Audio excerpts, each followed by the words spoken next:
हाँ जी बच्चे, सो आप स्टार्ट करते हैं अपना अज का टॉपिक आ हीट एंड थर्मोडायनमिक्स लैक्चर 2। ठीक है, देखो मैं हुण तक पढ़ाया की सीगा, पहला आप उस चीज़ को समझ ली एक बार। तो असी हीट एंड थर्मोडायनमिक्स च हुण तक जो भी पढ़िया सीगा वो ये सी कि बई एक शब्द हुंदा है ताप, जानी कि हीट, तो एक शब्द हुंदा है तापमान, जानी कि टैंपरेचर। हीट की आ बेसिकली कि हीट का मतलब यह है कि वो ऊर्जा, वो एनर्जी, ठीक है, जिहड़ी तुहाडे कोल होवे। ते तापमान की आ उस ऊर्जा का एहसास, ठीक है, उहदी डिग्री हॉटनैस या कोल्डनैस की, उन्होंने आपां की कहने आ टैंपरेचर। टैंपरेचर नूं मापण वास्ते असीं किहा सी साडे कोल डिग्री सैल्सीਅस आ, कैलविन आ, ते तीसरा मैं दस्सिया सी तुहाडे कोल फारनहाइट आ। ठीक है, उस तो बाद मैं तुहानूं ये भी दस्सिया सी कि एक विशिष्ट ताप हुंदा है, स्पैसीफिक हीट, जिहदी कि एक डेफिनेशन मैं पानी के रूप च दस्सी सी तुहानूं कि सपोज करो कि तुसीं 1 ग्राम पानी, ठीक है, 1 डिग्री सैल्सीਅस तक गर्म करना होवे, उहदे वास्ते जिहड़ी तुहानूं हीट चाहीदी आ उहनूं आपां कहांगे 1 calorie, that is specific heat of water. किसी भी सबसटांस नूं जे 1 ग्राम नूं 1 डिग्री सैल्सीਅस तक गर्म करना होवे तां उहदे वास्ते जिहड़ी हीट उहनूं चाहीदी होਊਗੀ, किसी नूं 7 कैलरी चाहिदी है, किसी नूं 15, वो उस सबसटांस की की हो जूगी भला स्पैसीफिक हीट। ठीक है, फिर उस तो बाद जे वो स्पैसीफिक हीट होगी, वो तो 1 ग्राम सीगा, मान लो तुहानूं किसी ने कहता कि उस सबसटांस नूं तुसीं हुण एक बड़ी सिंपल जी गल आ, मैं तुहानूं एक गल दसदी कि किसी भी सबसटांस नूं जे 1 ग्राम गर्म करना होवे, किसी भी सबसटांस नूं 1 ग्राम 1 डिग्री सैल्सीਅस वास्ते गर्म करना होवे, उहदे वास्ते जिहड़ी भी उहनूं हीट चाहिदी है, मान लो किसी सबसटांस नूं 7 कैलरी चाहिदी है, तो ये 7 कैलरी उहदी किहड़ी हीट होगी भला स्पैसीफिक हीट होगी। हुण जे वो सबसटांस आपां 1 ग्राम नहीं गर्म करना, उहनूं आपां गर्म करना है 15 ग्राम नूं, तो उन्होंने 1 डिग्री सैल्सीਅस तक नहीं वह तापमान बढ़ाना, आप वह तापमान बढ़ाना है 10 डिग्री सैल्सीਅस, पहला नालों 10, तो फिर कितनी हीट की लोड़ पऊगी, फिर जिन्नी वो स्पैसीफिक हीट आ उन्होंने ये भी गुणा कर दो, तो उन्होंने ये भी गुणा कर दो, क्योंकि जी 7 कैलरी आ वो तो स्पैशल केस आ, कदों जदों वो सबसटांस भी किन्ने ग्राम होवे 1 ग्राम, तो जो 1 तो वध के 15 है तो 15 ना गुणा, तो जे ये उदों आ जदों वो 1 डिग्री तक ही वह टैंपरेचर बढ़ाना है, तो जे वह टैंपरेचर भी 1 तो वध डिग्री बढ़ाना उहदे नाल भी मल्टीप्लाई कर दो। यदा मतलब जे सबसटांस का भार एम आ, पुंज एम आ, मास एम आ, तो जे उहदा टैंपरेचर भी तुसीं किन्ने डिग्री तक बढ़ाना है T डिग्री तक, मतलब 7 डिग्री 15 डिग्री 25 डिग्री, तो उहदी नाल स्पैसीफिक हीट वास्ते एक सिंबल तैयार कर लो C, उही रख लो, स्पैसीफिक हीट है ना, अपनी मर्जी है जो मर्जी रखो, आप स्पैसीफिक हीट नूं की कहता S।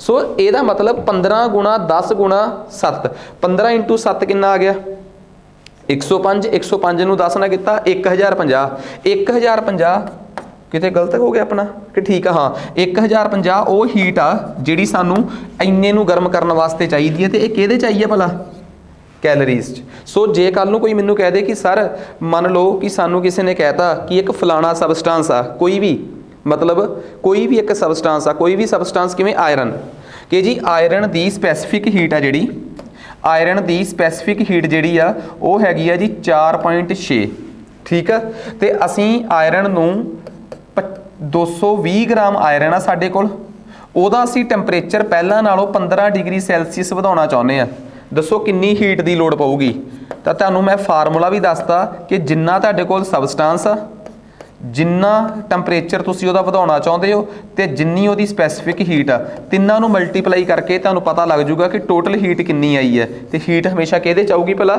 कैलरीज च, किहदे च आऊगी भला कैलरीज च। सो ये फार्मूला है जिहड़ा कि तुहाडे पेपरां च कदे भी नहीं आउणा, बस मैं तां तुहानूं एक गल समझाउणी सी कि 2 सबसटांस ने, एक सबसटांस की स्पैसीफिक हीट आ जिहड़ी विशिष्ट ताप आ जिहड़ी, एक सबसटांस आ उहदी जिहड़ी स्पैसीफिक हीट आ वो ज़्यादा आ, तो एक सबसटांस की स्पैसीफिक हीट की है भला घट आ, जिहदी स्पैसीफिक हीट ज़्यादा होगी, ठीक है, जिहदी स्पैसीफिक हीट ज़्यादा होगी उहनूं 1 ਡਿਗਰੀ ਤੱਕ ਵੀ ਗਰਮ ਕਰਨ 'ਚ ਜ਼ਿਆਦਾ એનર્ਜੀ ਦੇਣੀ ਪਊਗੀ। ਜਿਹਦੀ ਸਪੈਸੀਫਿਕ ਹੀਟ ਘੱਟ ਹੋਊਗੀ ਉਹਨੂੰ 1 ਡਿਗਰੀ ਤੱਕ ਗਰਮ ਕਰਨ 'ਚ ਘੱਟ એનર્ਜੀ ਦੇਣੀ ਪਊਗੀ। ਮੰਨਦੇ ਹੋ ਨਾ ਗੱਲ ਕਿ ਘੱਟ એનર્ਜੀ ਦੇਣੀ ਪਊਗੀ ਉਹਨੂੰ। ਇਸੇ ਕਰਕੇ ਥਰਮਾਮੀਟਰ 'ਚ ਉਹ ਸਬਸਟੈਂਸ ਵਰਤੇ ਜਾਂਦੇ ਆ ਜਿਨ੍ਹਾਂ 'ਚ ਘੱਟ ਹੀਟ ਦੀ ਲੋੜ, ਜਿਨ੍ਹਾਂ ਦੀ ਸਪੈਸੀਫਿਕ ਹੀਟ ਕੀ ਹੋਵੇ ਘੱਟ, ਤਾਂ ਕਿ 1 ਡਿਗਰੀ ਸਾਡਾ ਟੈਂਪਰੇਚਰ ਬੋਡੀ ਦਾ ਵਧੇ ਵੀ, ਨਾਲ ਦੀ ਨਾਲ ਉਹ ਗਰਮ ਹੋ ਜੇ ਤੇ ਨਾਲ ਦੀ ਨਾਲ ਉਛਲ ਕੇ ਸਾਨੂੰ ਦੱਸ ਦੇ ਰੀਡਿੰਗ ਕਿ ਭਾਈ ਤੁਹਾਡਾ ਸਰੀਰ 'ਚ 1 ਡਿਗਰੀ ਦਾ ਵੀ ਚੇਂਜ ਆਇਆ ਹੋਇਆ ਹੈ। ਇਹ ਗੱਲਾਂ ਮੈਂ ਕੱਲ ਸਮਝਾ ਚੁੱਕਿਆ, ਠੀਕ ਆ। ਸਪੈਸੀਫਿਕ ਹੀਟ ਦੇ ਰੋਲ ਨੂੰ ਮੈਂ ਦੱਸ ਚੁੱਕਿਆ। ਪਰ ਇੱਕ ਗੱਲ ਦੱਸੋ, ਜਦੋਂ ਮੈਂ ਕੱਲ ਵਿਸ਼ਿਸ਼ਟ ਤਾਪ ਜਾਨੀ ਕਿ ਸਪੈਸੀਫਿਕ ਹੀਟ ਬਾਰੇ ਪੜ੍ਹਾਇਆ ਹੈ, ਮੈਂ ਕਿਤੇ ਵੀ ਇਹ ਕਿਹਾ ਹੈ ਕਿ ਸਪੈਸੀਫਿਕ ਹੀਟ ਦਾ ਜ਼ਿਕਰ ਉਦੋਂ ਆਉਂਦਾ ਹੈ ਜਦੋਂ ਪਾਣੀ ਭਾਫ 'ਚ ਬਣੇ ਜਾਂ ਭਾਫ ਬਰਫ਼ ਬਣੇ ਜਾਂ ਬਰਫ਼ ਪਾਣੀ ਬਣੇ। ਨਹੀਂ, ਸਪੈਸੀਫਿਕ ਹੀਟ ਦਾ ਜ਼ਿਕਰ ਉਦੋਂ ਆਉਂਦਾ ਹੈ ਜਦੋਂ ਇੱਕ ਚੀਜ਼ ਆਪਣੀ ਪੋਜੀਸ਼ਨ 'ਚ ਹੀ ਰਵੇ। ਪਾਣੀ ਪਾਣੀ ਰਵੇ, ਬਰਫ਼ ਬਰਫ਼ ਹੀ ਰਵੇ ਤੇ ਭਾਫ ਭਾਫ ਹੀ ਰਵੇ। ਬਸ ਇੱਕ ਚੀਜ਼ ਹੋਵੇ, ਉਹਦਾ ਟੈਂਪਰੇਚਰ ਕੀ ਕਰੇ, ਚੇਂਜ ਹੋਵੇ। मतलब समझ गए ना।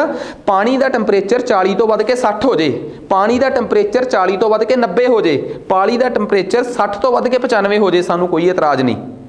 पानी का टैंपरेचर जिन्ना मर्जी वध घट के जिन्ना मर्जी हो जाए, सानू उहदे च कोई एतराज़ नहीं। समस्या की आ, समस्या सिर्फ इन्नी का कि पानी का टैंपरेचर जिन्ना मर्जी वध के जिन्ना मर्जी चेंज हो जाए, रौला कदों पऊगा, रौला उदों पऊगा जदों असीं पानी के टैंपरेचर नूं, हुण गौर करियो, ਜਦੋਂ ਅਸੀਂ ਪਾਣੀ ਦੇ ਟੈਂਪਰੇਚਰ ਨੂੰ ਐਵੇਂ ਚੇਂਜ ਕਰੀਏ ਕਿ ਪਾਣੀ ਆਪਣੀ ਸਥਿਤੀ ਬਦਲ ਜੇ, ਪਾਣੀ ਆਪਣੀ ਸਟੇਟ ਬਦਲ ਜੇ, ਉਹ ਪਾਣੀ ਤੋਂ ਭਾਫ ਬਣ ਜੇ ਜਾਂ ਪਾਣੀ ਤੋਂ ਬਰਫ਼ ਬਣ ਜੇ, ਫਿਰ ਸਪੈਸੀਫਿਕ ਹੀਟ ਦਾ ਰੋਲ ਖਤਮ ਆ। ਫਿਰ ਸਪੈਸੀਫਿਕ ਹੀਟ ਦਾ ਰੋਲ ਕੀ ਹੋ ਜਾਂਦਾ ਹੈ, ਖਤਮ। ਸਪੈਸੀਫਿਕ ਹੀਟ ਉਦੋਂ ਹੀ ਸੀਨ 'ਚ ਰਹਿੰਦੀ ਆ ਜਦੋਂ ਪਾਣੀ ਪਾਣੀ ਰਵੇ, ਬਸ ਉਹਦਾ ਟੈਂਪਰੇਚਰ ਕੀ ਹੋਵੇ, ਚੇਂਜ ਹੋਵੇ। ਆ ਜਾਓ ਜੀ, ਇਹ ਵੀ ਗੱਲ ਕਲੀਅਰ ਹੋ ਗਈ। ਹੁਣ ਨੈਕਸਟ ਅੱਗੇ ਚੱਲਦੇ ਆਪਾਂ, ਠੀਕ ਆ। ਇਸ ਲੈਕਚਰ ਨੂੰ ਆਪਾਂ ਪੂਰਾ ਕਲੀਅਰ ਕਰ ਲਿਆ ਸੀਗਾ, ਈਵਨ ਕਿ ਕੱਲ੍ਹ ਵਾਲਾ ਲੈਕਚਰ ਤਾਂ ਤੁਹਾਡੇ ਕੋਲ ਅਵੇਲੇਬਲ ਹੀ ਹੈ, ਤੁਸੀਂ ਉਹਨੂੰ ਵੀ ਦੇਖੋਗੇ, ਠੀਕ ਆ। ਹੁਣ ਆ ਵੀ ਸਾਰਾ ਸਮਝਾਤਾ ਸੀ ਮੈਂ ਤੁਹਾਨੂੰ ਕਿ ਬਈ ਮਰਕਰੀ, ਹਾਂ ਇੱਥੋਂ ਇੱਕ ਕਹਾਣੀ ਸ਼ੁਰੂ ਹੋਣੀ ਸੀਗੀ, ਠੀਕ ਆ। ਹੁਣ ਸਭ ਤੋਂ ਪਹਿਲਾਂ ਤਾਂ ਮੈਂ ਕੱਲ੍ਹ ਤੁਹਾਨੂੰ ਇੱਕ ਸਟੋਰੀ ਸਮਝਾਈ ਸੀ ਕਿ ਵਾਟ ਇਜ਼ ਬੋਇਲਿੰਗ ਪੁਆਇੰਟ, ਠੀਕ ਆ, ਕਿ ਉਬਾਲ ਦਰਜਾ ਕੀ ਹੁੰਦਾ ਹੈ। ਕਿਸੇ ਸਬਸਟੈਂਸ ਨੂੰ ਜਦੋਂ ਆਪਾਂ ਬੋਇਲ ਕਰਦੇ ਹਾਂ ਨਾ, ਤਾਂ ਉਹਦਾ ਬੋਇਲਿੰਗ ਪੁਆਇੰਟ ਕੀ ਆ, ਤੇ ਇਹਦੇ ਵਾਸਤੇ ਮੈਂ ਕੱਲ ਵੀ ਪੂਰਾ ਕਿੱਸਾ ਸਮਝਾਇਆ ਸੀ ਤੇ ਅੱਜ ਵੀ ਇਸ ਕਿੱਸੇ ਨੂੰ ਅੱਗੇ ਲੈ ਕੇ ਜਾਊਂਗਾ ਤਾਂ ਕਿ ਤੁਸੀਂ ਇਸ ਕਹਾਣੀ ਨੂੰ ਕਲੀਅਰ ਕਰ ਸਕੋ ਆਪਣੀ ਨੂੰ। ਕੀ ਭਲਾ ਅਸੀਂ ਇਹ ਕਹਿੰਦੇ ਆ ਕਿ ਹਰ ਸਬਸਟੈਂਸ ਜਿਹਦੇ 'ਚ ਭਾਫ ਬਣਨ ਦੀ ਕਾਬਲੀਅਤ ਆ, ਉਹਦਾ ਆਪਣਾ ਇੱਕ ਭਾਫ ਦਾਬ ਹੁੰਦਾ ਹੈ, ਉਹਦਾ ਆਪਣਾ ਇੱਕ ਵੇਪਰ ਪ੍ਰੈਸ਼ਰ ਹੁੰਦਾ ਹੈ। ਪਾਣੀ ਕਿਸੇ ਸਥਿਤੀ 'ਚ ਭਾਫ ਬਣ ਕੇ ਉੱਡ ਸਕਦਾ ਹੈ, ਉੱਡ ਸਕਦਾ ਹੈ, ਇਸ ਕਰਕੇ ਪਾਣੀ ਦਾ ਆਪਣਾ ਵੇਪਰ ਪ੍ਰੈਸ਼ਰ ਹੁੰਦਾ ਹੈ। ਪੈਟਰੋਲ ਕਦੀ ਭਾਫ ਬਣ ਕੇ ਉੱਡ ਸਕਦਾ ਹੈ, ਇਸ ਕਰਕੇ ਪੈਟਰੋਲ ਦਾ ਆਪਣਾ ਵੇਪਰ ਪ੍ਰੈਸ਼ਰ ਹੁੰਦਾ ਹੈ, ਠੀਕ ਆ। ਕੋਈ ਵੀ ਸਬਸਟੈਂਸ ਜਿਹੜੀ ਚੀਜ਼ ਭਾਫ ਬਣ ਕੇ ਉੱਡ ਸਕਦੀ ਆ, ਉਹਦਾ ਆਪਣਾ ਇੱਕ ਵੇਪਰ ਪ੍ਰੈਸ਼ਰ ਹੁੰਦਾ ਹੈ। ਇਹ ਗੱਲ ਸਮਝ ਆ ਗਈ। ਪਾਣੀ ਦੇ ਮੋਲੀਕਿਊਲਸ ਦਾ ਆਪਣਾ ਇੱਕ ਵੇਪਰ ਪ੍ਰੈਸ਼ਰ ਆ। ਆ ਪਾਣੀ ਦੇ ਮੋਲੀਕਿਊਲਸ ਨੇ, ਠੀਕ ਆ। ਪਾਣੀ ਦੇ ਮੋਲੀਕਿਊਲਸ ਹਜੇ ਪਾਣੀ 'ਚ ਹੀ ਨੇ, ਇਹ ਯਾਦ ਰੱਖਿਓ, ਪਰ ਇਹਨਾਂ ਦਾ ਕੋਈ ਨਾ ਕੋਈ ਵੇਪਰ ਪ੍ਰੈਸ਼ਰ ਹੈਗਾ ਹੈ। ਵੇਪਰ ਪ੍ਰੈਸ਼ਰ ਦਾ ਮਤਲਬ ਆ ਉਹਦੀ ਭਾਫ ਦਾ ਦਾਬ ਕਿੰਨਾ ਹੈ, ਠੀਕ ਆ। ਤੇ ਮੰਨ ਲਓ ਪਾਣੀ ਦੇ ਵੇਪਰਸ ਦਾ ਪ੍ਰੈਸ਼ਰ ਆ 16 ਬਾਰ, ਇਸ ਟਾਈਮ ਇਹ 16 ਬਾਰ ਤੇ ਪਏ ਆ। ਤੇ ਜਿਹੜਾ ਬਾਹਰਲਾ ਸਾਡਾ ਐਟਮੋਸਫੇਅਰ ਆ ਰਿਹਾ ਐਟਮੋਸਫੇਅਰ ਦਾ ਪ੍ਰੈਸ਼ਰ ਕਿੰਨਾ ਹੈ, 22 ਬਾਰ। ਕਿੰਨਾ ਹੈ ਭਲਾ, 22 ਬਾਰ।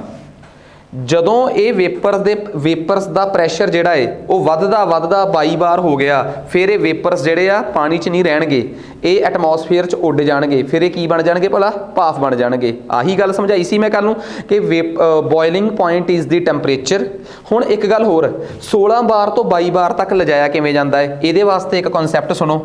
ਜਦੋਂ ਆਪਾਂ ਥੱਲਿਓਂ ਅੱਗ ਲਾਈ, ਜਦੋਂ ਆਪਾਂ ਪਾਣੀ ਨੂੰ ਥੱਲਿਓਂ ਕੀ ਦਿੱਤੀ, ਤਾਪ ਦਿੱਤਾ, ਯਾਨੀ ਕਿ ਹੀਟ ਦਿੱਤਾ, ਹੀਟ ਇਨਕਰੀਜ਼ਿਜ਼ ਦੀ ਐਟਮੋਸਫੇਰਿਕ ਪ੍ਰੈਸ਼ਰ। ਜਦੋਂ ਤੁਸੀਂ ਇਸ ਕਮਰੇ 'ਚ ਬੈਠੇ ਹੋਏ ਲੋਕਾਂ ਨੂੰ ਬਾਹਰੋਂ ਅੱਗ ਮਚਾ ਦੋਗੇ, ਬਾਹਰੋਂ ਕੰਧਾਂ ਜਲਾ ਦੋਗੇ, ਅੰਦਰ ਬੈਠੇ ਲੋਕਾਂ 'ਤੇ ਦਬਾਅ ਵੱਧ ਜਾਊਗਾ। ਜਦੋਂ ਹੀਟ ਦਿੱਤੀ ਉਹਨੇ ਵੇਪਰ ਪ੍ਰੈਸ਼ਰ ਨੂੰ ਵਧਾਈ ਜਾਣਾ, ਤੇ 16 ਬਾਰ ਦਾ ਵੇਪਰ ਪ੍ਰੈਸ਼ਰ ਵੱਧਦਾ ਜਦੋਂ 22 ਬਾਰ ਪਹੁੰਚ ਗਿਆ ਤਾਂ ਇਹ ਪਾਣੀ ਕੀ ਹੋ ਜਾਊਗਾ, boil. Boiling point is the temperature at which vapour pressure of substance becomes equal to the atmospheric pressure.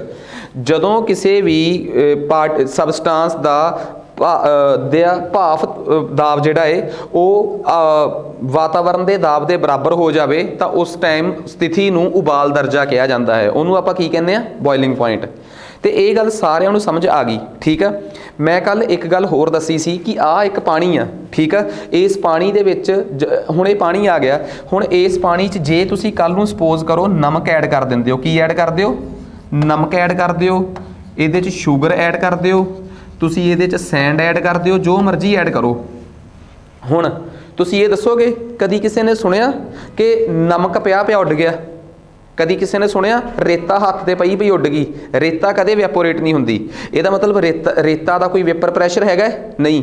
ਜਦੋਂ ਕਿਸੇ ਜਿਹੜੀ ਚੀਜ਼ ਹਵਾ 'ਚ ਨਹੀਂ ਉੱਡ ਸਕਦੀ, ਜਿਹੜੀ ਚੀਜ਼ ਹਵਾ 'ਚ ਉੱਡ ਸਕਦੀ ਆ, ਬੜੀ ਛੇਤੀ ਬੋਇਲ ਹੋ ਜਾਂਦੀ, ਉਹਨੂੰ ਕਹਿੰਦੇ ਜੇ ਫਲਾਣੀ ਚੀਜ਼ ਬਹੁਤ ਵੋਲਾਟਾਈਲ ਆ।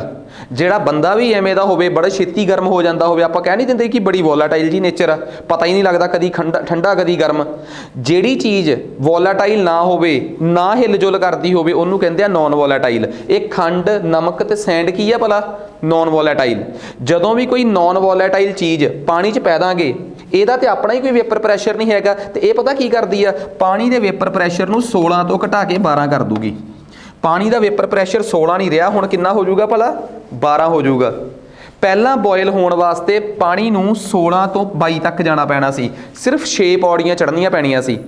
ਹੁਣ ਉਸੇ ਪਾਣੀ ਨੂੰ ਗਰਮ ਹੋਣ ਵਾਸਤੇ 12 ਤੋਂ 22 10 ਪੌੜੀਆਂ ਚੜ੍ਹਨੀਆਂ ਪੈਣੀਆਂ। ਪਾਣੀ ਦਾ ਬੋਇਲ ਹੋਣਾ ਪਹਿਲਾਂ ਸੌਖਾ ਸੀ ਕਿ ਹੁਣ ਸੌਖਾ ਹੈ? ਪਹਿਲਾਂ ਸੌਖਾ ਸੀ। ਹੁਣ ਪਾਣੀ ਬੋਇਲ ਹੋਊਗਾ 100 ਤੋਂ ਉੱਪਰ। ਨਾਰਮਲ ਸਥਿਤੀ 'ਚ ਜੇ ਪਾਣੀ 100 ਡਿਗਰੀ ਤੇ ਬੋਇਲ ਹੁੰਦਾ ਹੈ ਨਾ, ਤੇ ਜੇ ਪਾਣੀ ਦੇ ਵਿੱਚ ਕੋਈ ਸਬਸਟੈਂਸ ਪਾ ਦਈਏ, ਨੌਨ ਵੋਲੇਟਾਈਲ ਸਬਸਟੈਂਸ ਪਾ ਦਈਏ, ਜਿਹੜਾ ਕਿ ਜਲਣਸ਼ੀਲ ਨਾ ਹੋਵੇ, ਗੈਰ ਜਲਣਸ਼ੀਲ ਪਦਾਰਥ ਜਦੋਂ ਵੀ ਪਾਣੀ ਵਿੱਚ ਪਾਇਆ ਜਾਂਦਾ ਹੈ ਤਾਂ ਉਸ ਦਾ ਭਾਫ ਦਾਬ, ਉਸ ਦਾ ਵੇਪਰ ਪ੍ਰੈਸ਼ਰ ਘਟ ਜਾਂਦਾ ਹੈ, ਜਿਸ ਕਰਕੇ ਉਸ ਨੂੰ ਜ਼ਿਆਦਾ ਜ਼ੋਰ ਲਾ ਕੇ ਬੋਇਲ ਹੋਣਾ ਪੈਂਦਾ ਹੈ। ਜੇਕਰ ਨਾਰਮਲ ਸਥਿਤੀਆਂ ਵਿੱਚ ਪਾਣੀ 100 ਡਿਗਰੀ ਤੇ ਬੋਇਲ ਕਰਦਾ ਹੈ ਤਾਂ ਉਸ ਵਿੱਚ ਕੋਈ ਵੀ ਇਹੋ ਜਿਹਾ ਪਦਾਰਥ ਪਾਉਣ ਤੋਂ ਬਾਅਦ ਉਸ ਦਾ ਬੋਇਲਿੰਗ ਪੁਆਇੰਟ ਕੀ ਹੋ ਜਾਂਦਾ ਹੈ? ਐਲੀਵੇਟ ਹੋ ਜਾਂਦਾ ਹੈ। ਇਸ ਕਰਕੇ ਜੇ ਤੁਸੀਂ ਕਹੋਗੇ ਕਿ ਇਹ ਕਿਹੜੀ ਕਲਾਸ ਦੀ ਸਾਇੰਸ ਆ, ਇਨਡਾਇਰੈਕਟਲੀ ਇਹ 11ਵੀਂ ਕਲਾਸ ਦੀ ਸਾਇੰਸ ਆ, ਪਰ ਆਪਾਂ ਇਹਨੂੰ ਇੰਨੇ ਸਰਲ ਤਰੀਕੇ ਨਾਲ ਪੜ੍ਹ ਲਿਆ ਕਿ when a non volatile substance is added to water, there is always elevation in boiling point, there is always elevation in boiling point। ਉਦੋਂ ਤਾਂ 11ਵੀਂ 12ਵੀਂ ਤਾਂ ਬਸ ਸਾਡਾ ਜ਼ੋਰ ਇਸੇ ਗੱਲ ਤੇ ਹੁੰਦਾ ਕਿ ਰੱਟੇ ਮਾਰ ਲਓ ਜਿੰਨੇ ਮਾਰਦੇ ਆ। ਅੱਜ ਸਾਨੂੰ ਇਹਦੇ ਕਨਸੈਪਟ ਨੂੰ ਪਤਾ ਲੱਗ ਗਿਆ ਕਿ ਆਖਰ ਉਹ ਵਧਿਆ ਕਿਉਂ ਆ। ਠੀਕ ਆ, ਕਿ ਕਿਉਂ ਪਾਣੀ ਦਾ ਬੋਇਲਿੰਗ ਪੁਆਇੰਟ ਜਿਹੜਾ ਹੈ ਉਹ ਵੱਧਦਾ ਹੈ। ਠੀਕ ਆ, ਇਹਦਾ ਮਤਲਬ ਨਮਕ ਪਾ ਕੇ ਪਾਣੀ 100 ਤੋਂ ਉੱਪਰ ਹੀ ਬੋਇਲ ਕਰੂਗਾ। ਸਿੰਪਲ ਪਾਣੀ ਜੇ 100 ਤੇ ਬੋਇਲ ਕਰੂਗਾ ਤੇ ਨਮਕ ਵਾਲਾ ਪਾਣੀ ਕਿੰਨੇ ਤੇ ਬੋਇਲ ਕਰੂਗਾ? 100 ਤੋਂ ਉੱਪਰ ਬੋਇਲ ਕਰੂਗਾ। ਆਹ ਦੱਸੋ ਜੀ, ਕਹਾਣੀ ਕਲੀਅਰ ਹੋ ਗਈ? ਦੇਖੋ, ਜੇ ਆਹ ਕਹਾਣੀ ਕਲੀਅਰ ਹੋਊਗੀ ਤਾਂ ਪਤਾ ਲੱਗੂਗਾ ਕਿ ਆਈਸਕ੍ਰੀਮ 'ਚ ਬਰਫ਼ ਕਿਉਂ ਪੈਂਦੀ ਆ, ਤਾਂ ਪਤਾ ਲੱਗੂਗਾ ਕਿ ਕੈਨੇਡਾ ਦੇ ਵਿੱਚ ਬਰਫ਼ ਜਿਹੜੀ ਆ ਉਹਨੂੰ ਸਾਈਡ ਤੇ ਕਰਨ ਵਾਸਤੇ ਉਹਦੇ ਤੇ ਨਮਕ ਕਿਉਂ ਪਾਇਆ ਜਾਂਦਾ ਹੈ। ਸੋ ਇਹ ਕਹਾਣੀਆਂ ਇੱਥੋਂ ਹੀ ਨਿਕਲ ਕੇ ਆਉਣੀਆਂ ਸਾਰੀਆਂ। ਆਹ ਕਹਾਣੀ ਕਲੀਅਰ ਹੋ ਗਈ। ਹੁਣ ਦੂਸਰੀ ਕਹਾਣੀ ਬੋਇਲਿੰਗ ਪੁਆਇੰਟ ਨਾਲ। ਤੁਹਾਨੂੰ ਐਵੇਂ ਲੱਗੂਗਾ ਕਿ ਕੱਲ ਦੀ ਕਲਾਸ ਹੀ ਆ, ਕੱਲ ਇਹ ਕਲਾਸ ਦਾ ਲਾਸਟ ਵਾਲਾ ਹਿੱਸਾ ਸੀਗਾ। ਸੋ ਅੱਜ ਉਹਦੀ ਰਿਕਵਰੀ ਕਰਕੇ ਹੀ ਅੱਗੇ ਚੱਲਾਂਗੇ। ਸਾਇੰਸ ਇੱਕ ਅਜਿਹਾ ਸਬਜੈਕਟ ਆ ਕਿ ਇੱਕ ਸਬਜੈਕਟ, ਇੱਕ ਚੈਪਟਰ ਨਾਲ ਇੰਟਰਸਟ ਜਿਹਾ ਬਣ ਗਿਆ, ਹੌਸਲਾ ਬਣ ਜਾਊਗਾ ਕਿ ਹਾਂ ਇਸ ਪਲੇਟਫਾਰਮ ਤੇ ਜਿੱਥੇ ਮੈਂ ਖੜ ਕੇ ਪੜ੍ਹਾ ਰਿਹਾ ਤੁਹਾਨੂੰ ਸਾਇੰਸ ਸਮਝ ਆ ਜਾਊਗੀ। ਫਿਰ ਦੂਜੇ ਤੀਜੇ ਚੈਪਟਰ ਤੋਂ ਸਪੀਡ ਖਿੱਚ ਦਾਂਗੇ, ਫਿਰ ਕੋਈ ਬੋਲਾ ਚੱਕਰ 'ਚ ਪੈਣ ਦੀ ਲੋੜ ਨਹੀਂ ਆਪਾਂ ਨੂੰ। ਆਓ ਅੱਗੇ ਆ ਜਾਓ। ਹੁਣ ਮੈਂ ਤੁਹਾਨੂੰ ਇੱਕ ਹੋਰ ਗੱਲ ਦੱਸਣਾ ਚਾਹੁੰਦਾ ਕਿ ਇਹ ਤਾਂ ਗੱਲ ਕਲੀਅਰ ਆ, ਜਦੋਂ ਅਸੀਂ ਐਲਟੀਟਿਊਡ ਤੇ ਜਾਨੀ ਕਿ ਪਹਾੜੀ ਤੇ ਜਾਂਦੇ ਆ, ਜਦੋਂ ਅਸੀਂ ਐਲਟੀਟਿਊਡ ਜਾਨੀ ਕਿ ਪਹਾੜਾਂ ਤੇ ਚੜ੍ਹ ਜਾਂਦੇ ਆ, ਤੇ ਪਹਾੜਾਂ ਦੇ ਚੜ੍ਹਨ ਨਾਲ ਕੀ ਹੁੰਦਾ ਹੈ? ਪਹਾੜ ਜਿਹੜੇ ਆ ਧਰਤੀ ਦੇ ਸਰਫੇਸ ਤੋਂ ਉੱਪਰ ਨੇ। ਠੀਕ ਆ, ਸਾਡੀ ਧਰਤੀ ਦੇ ਸਰਫੇਸ ਦੇ ਨੇੜੇ ਤੇੜੇ, ਧਰਤੀ ਦੇ ਸਰਫੇਸ ਦੇ ਨੇੜੇ ਤੇੜੇ ਬਹੁਤ ਸਾਰੀਆਂ ਗ੍ਰੀਨ ਹਾਊਸ ਗੈਸਿਸ ਨੇ। ਸਾਡੀ ਧਰਤੀ ਦੇ ਨੇੜੇ ਤੇੜੇ ਬਹੁਤ ਸਾਰੀਆਂ ਗ੍ਰੀਨ ਹਾਊਸ ਗੈਸਿਸ ਨੇ। ਠੀਕ ਹੈ, ਮਤਲਬ ਸਮਝ ਗਏ ਨਾ? ਤੇ ਧਰਤੀ ਦੇ ਨੇੜੇ ਤੇੜੇ ਬਹੁਤ ਸਾਰੀਆਂ ਗ੍ਰੀਨ ਹਾਊਸ ਗੈਸਿਸ ਨੇ। ਇਹ ਗੈਸਿਸ ਕੀ ਕਰਦੀਆਂ? ਆਪਣੇ ਅੰਦਰ ਹੀਟ ਨੂੰ ਟਰੈਪ ਕਰ ਲੈਂਦੀਆਂ। ਆਪਣੇ ਅੰਦਰ ਕੀ ਕਰ ਲੈਂਦੀਆਂ? ਹੀਟ ਨੂੰ ਟਰੈਪ ਕਰ ਲੈਂਦੀਆਂ। ਠੀਕ ਆ, ਜਿਵੇਂ ਜਿਵੇਂ ਅਸੀਂ ਸਰਫੇਸ ਤੋਂ ਉੱਪਰ ਜਾਈ ਜਾਵਾਂਗੇ, ਧਰਤੀ ਜਿਹੜੀ ਹੀਟ ਨੂੰ ਟਰੈਪ ਕਰਦੀ ਆ। ਠੀਕ ਆ, ਹੀਟ ਜਿਹੜੀ ਆ ਉਹ ਇਹਨੂੰ ਟਰੈਪ ਕਰਦੀ ਆ। ਠੀਕ ਆ, ਉਹ ਸਾਨੂੰ ਮਤਲਬ ਕਿ ਉੱਪਰ ਜਾਂਦੇ ਜਾਂਦੇ ਗ੍ਰੀਨ ਹਾਊਸ ਗੈਸਿਸ ਘਟ ਜਾਂਦੀਆਂ। ਠੀਕ ਆ, ਉੱਪਰ ਜਾਂਦੇ ਜਾਂਦੇ ਗ੍ਰੀਨ ਹਾਊਸ ਗੈਸਿਸ ਜਿਹੜੀਆਂ ਨੇ ਉਹ ਘਟ ਜਾਂਦੀਆਂ। ਠੀਕ ਆ, ਉੱਪਰ ਜਾਂਦੇ ਜਾਂਦੇ ਜੇ ਗ੍ਰੀਨ ਹਾਊਸ ਗੈਸਿਸ ਘਟ ਜਾਣਗੀਆਂ, ਬੜੇ ਗੌਰ ਨਾਲ ਸੁਣਿਓ, ਜੇ ਉੱਪਰ ਨੂੰ ਜਾਂਦੇ ਜਾਂਦੇ ਗ੍ਰੀਨ ਹਾਊਸ ਗੈਸਿਸ ਜਿਹੜੀਆਂ ਨੇ ਉਹ ਘਟ ਜਾਣਗੀਆਂ ਤਾਂ ਉਹਦੇ ਨਾਲ ਕੀ ਹੋਊਗਾ? ਗ੍ਰੀਨ ਹਾਊਸ ਗੈਸਿਸ ਦੇ ਘਟਣ ਨਾਲ, ਠੀਕ ਆ, ਤਾਂ ਉਹ ਜੇ ਉੱਪਰ ਨੂੰ ਜਾਂਦੇ ਜਾਂਦੇ ਗ੍ਰੀਨ ਹਾਊਸ ਗੈਸਿਸ ਘਟ ਜਾਣਗੀਆਂ ਤਾਂ ਉਹਦੇ ਨਾਲ ਕੀ ਹੋਊਗਾ? ਉਹਦੇ ਨਾਲ ਕੀ ਆ ਕਿ ਹਵਾ ਦੇ ਵਿੱਚ ਜਿਹੜੀ ਆਪਾਂ ਹੀਟ ਟਰੈਪ ਕਰਦੇ ਆ ਉਹ ਵੀ ਪਹਿਲਾਂ ਨਾਲੋਂ ਕੀ ਹੋ ਜਾਊਗੀ? ਘਟ ਜਾਊਗੀ। ਠੀਕ ਆ, ਥੱਲੇ ਨੂੰ ਜੇ ਥੱਲੇ ਤੋਂ ਆਪਾਂ ਉੱਪਰ ਨੂੰ ਜਾਵਾਂਗੇ ਤਾਂ ਜਿਹੜੀਆਂ ਗ੍ਰੀਨ ਹਾਊਸ ਗੈਸਿਸ ਜਿਨ੍ਹਾਂ ਨੂੰ ਅਸੀਂ ਕਹਿੰਦੇ ਆ ਕਿ ਉੱਪਰ ਜਾਂਦੇ ਜਾਂਦੇ ਘਟਦੀਆਂ ਹੈ, ਠੀਕ ਆ, ਤਾਂ ਉਹ ਵੀ ਘਟ ਜਾਣਗੇ, ਉਹਨਾਂ ਦੇ ਵਿਚਲੀ ਹੀਟ ਵੀ ਘਟੂਗੀ। ਇਹਦਾ ਮਤਲਬ ਧਰਤੀ ਦੇ ਐਟਮੋਸਫੇਅਰ ਦੇ ਨੇੜੇ ਤੇੜੇ ਜੇ ਹੀਟ ਜ਼ਿਆਦਾ ਟਰੈਪ ਆ, ਜੇ ਉੱਪਰ ਜਾ ਕੇ ਗ੍ਰੀਨ ਹਾਊਸ ਗੈਸਿਸ ਹੀ ਘੱਟ ਨੇ ਤਾਂ ਉੱਪਰ ਜਾ ਕੇ ਹੀਟ ਟਰੈਪ ਵੀ ਘਟੂਗਾ। ਇਟ ਮੀਨਸ ਉੱਪਰ ਨੂੰ ਜਾਂਦੇ ਟੈਂਪਰੇਚਰ ਵੱਧਦਾ ਹੈ ਕਿ ਘਟਦਾ ਹੈ? घटदा क्योंकि उपर घट हीट ट्रैप आ, थले ज़्यादा हीट ट्रैप आ। इहदा मतलब इनू एक इंग्लिश च एक शब्द आ लैप्स रेट, पंजाबी च भी इनू लैप्स रेट ही कहते हैं। इस करके कोई भी ना कहे कि पंजाबी च इहदा की मतलब आ लैप्स दर। लैप्स रेट की आ? लैप्स रेट आ कि जिवें जिवें असीं धरती के सरफेस तो उपर नूं जाने आ, जिवें जिवें असीं धरती के सरफेस तो उपर नूं जाने आ तां साडा उपर जांदे टैंपरेचर का घटना, this is called lapse rate. आ गल डेफिनेशन समझ आ गई? किसी को कोई डाउट ये? ठीक है कि लैप्स रेट की चीज़ है, कल कोई उलझ जे कि बई हाँ ये समझ ही नहीं आया जी कि की है, किसी को कोई डाउट रहनी नहीं चाहिए। नैक्सट उस तो बाद अगे आ जाओ। ठीक है, अगला पॉइंट, जिमें जिमें असीं धरती के सरफेस तो उपर नूं जाने आ, जिमें जिमें आपां धरती के सरफेस तो उपर नूं जाने आ, धरती के सरफेस तो उपर नूं जांदे होए प्रैशर भी घटदा है। क्यों? धरती के सरफेस के नेड़े गैसिस ज़्यादा कि धरती के सरफेस के उपर जाके गैसिस ज़्यादा? सरफेस के नेड़े गैसिस ज़्यादा ने, क्योंकि इत्थे ग्रीन हाउस गैसिस ज़्यादा ने। तो ये पता की होया सीगा जदों दी धरती बनी आ, धरती बनी बदल एक क्लाउड जे तो सी, नैबूला तो सी। जदों धरती बनी सी तां घुमदी हुई धरती बनी सी। ते वरलपूल च भी तुसीं देखदे हुंदे हो कि बई जदों कोई चीज़ घुमदी है ना तां संघनी चीज़ नेड़े रह जांदी आ ते विरलियां विरलियां चीज़ां दूर चल जांदियां। जदों एक बदल के टुकड़े तो धरती टुट के अड्ड हुई तां संघनियां संघनियां गैसां धरती के सरफेस के नेड़े रह गईयां ते विरलियां विरलियां गैसां धरती के सरफेस तो दूर चले गईयां। इसे करके धरती के नेड़े तेड़े गैसां का संघनापन ज़्यादा है तो धरती के सरफेस तो दूर जाई जावांगे तो गैसां की डेंसिटी जानी कि संघनापन की है घट आ। बड़ा सिंपल जिहा लॉजिक आ, इहदे च कोई मतलब कि कह लो कि बई हाई फाई साइंस तो है नहीं। धरती के सरफेस तो उपर जावांगे तो गैसिस घट ने, एनी डाउट? जे गैसिस का कट्ठा इक्को जगह पर ज़्यादा कट्ठा होना, कंजस्टड होना, यही तो प्रैशर होंदा है। ਇਹਦਾ मतलब धरती के सरफेस के नेड़े एटमोसफेरिक प्रैशर ज़्यादा है कि उपर जाके एटमोसफेरिक प्रैशर ज़्यादा है? नेड़े तेड़े। हुण दो गल्लां समझ आ गईयां।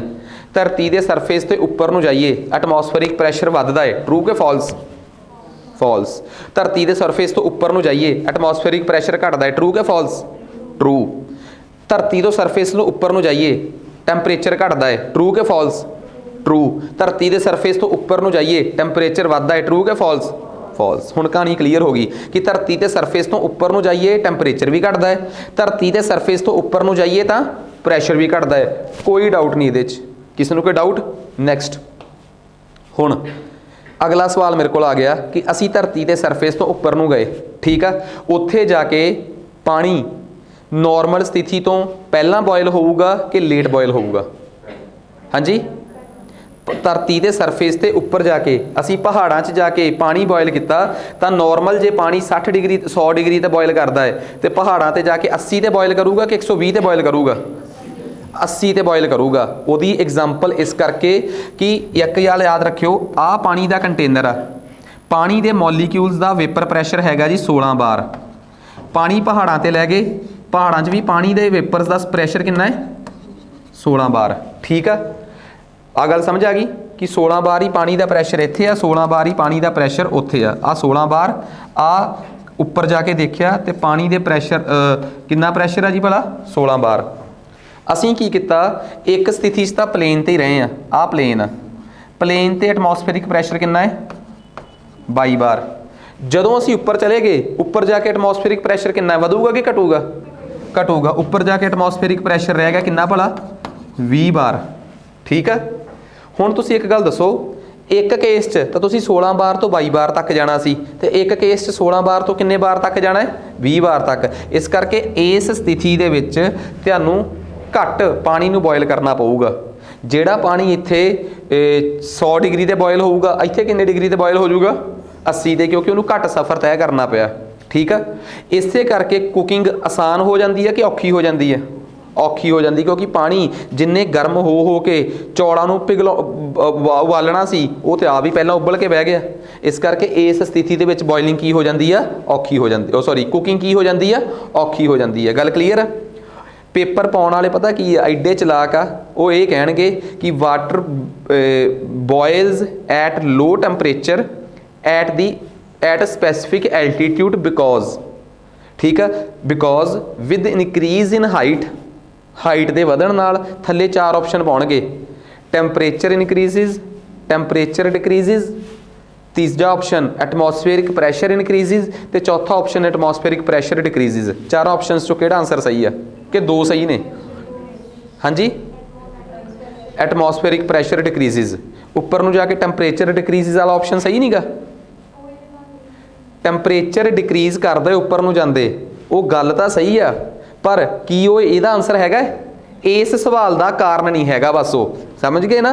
इस करके उपर नूं जांदे बॉयलिंग पॉइंट इस करके घटदा है क्योंकि उपर नूं जांदे एटमॉस्फेरिक प्रैशर घट गया, तो सानू पहला 6 पौड़ियां चढ़ना पिया सी ते हुण कितनियां पौड़ियां चढ़ना पिया है? 4 पौड़ियां। इस करके उपर नूं जांदे बॉयलिंग पॉइंट की हो गया?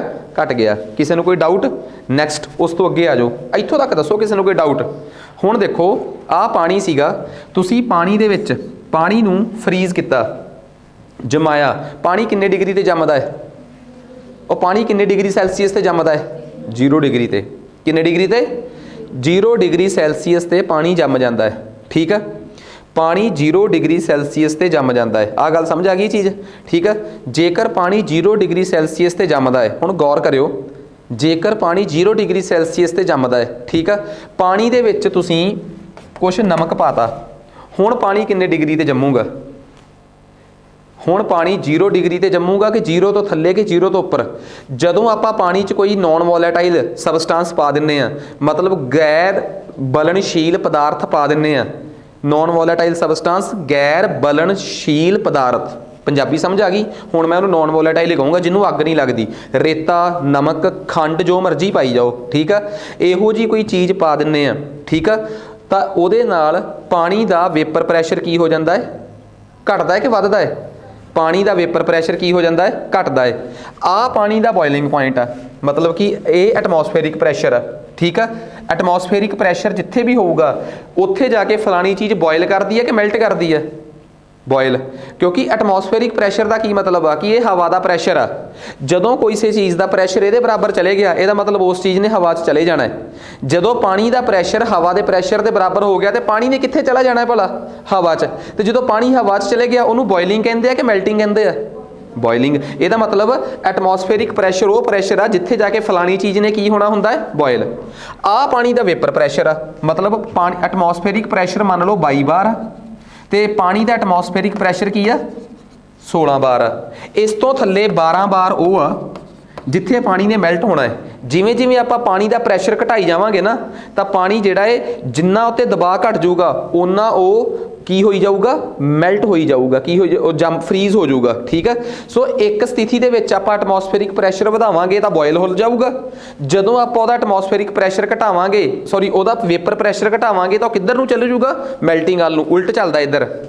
जदों तुसी पानी दे विच नमक पाता तो पानी का वेपर प्रैशर 16 तो वधूगा कि घटदा है? मैं पढ़ाया सी तुहानूं कि पानी दे विच नमक पाउण नाल किसी चीज़ दे विच कोई नॉन वोलेटाइल पदार्थ पाउण नाल उहदा वेपर प्रैशर वधदा कि घटदा है? घटदा है। तो उहदा वेपर प्रैशर घट के आ गया इत्थे, उहदा वेपर प्रैशर घट के रह गया 14 बार। बस मैनूं इन्ना दसो, पहली स्थिति च बॉयलिंग पॉइंट घट सीगा ते इस स्थिति च बॉयलिंग पॉइंट की हो गया? वध गया। पहली स्थिति च मैल्टिंग पॉइंट आ सीगा ते इस स्थिति च मैल्टिंग पॉइंट आ हो गया। मैल्टिंग पॉइंट च भी एलीवेशन हुंदी है, यानी कि वाधा हुंदा है कि डिप्रैशन यानी कि घाटा हुंदा है? घाटा। पहला मैल्टिंग पॉइंट वास्ते ज़्यादा सफ़र तय करना पैंदा सीगा, हुण मैल्टिंग पॉइंट वास्ते की सफ़र तय करना पैंदा है? घट। मतलब कि इत्थे इस प्रैशर ते जाके फलानी चीज़ ने बॉयल होना है, इस प्रैशर ते फलानी चीज़ ने की होना है? मैल्ट। तुसी इत्थे खड़े हो, ठीक है, जे तुसी इधर नालों दूरी वधा ली, ਇਹਦਾ मतलब इधरले पासे वाला तो तुहाडा काम वध गया तो इधरले पासे वाला तुहाडा काम की हो गया भला? घट गया।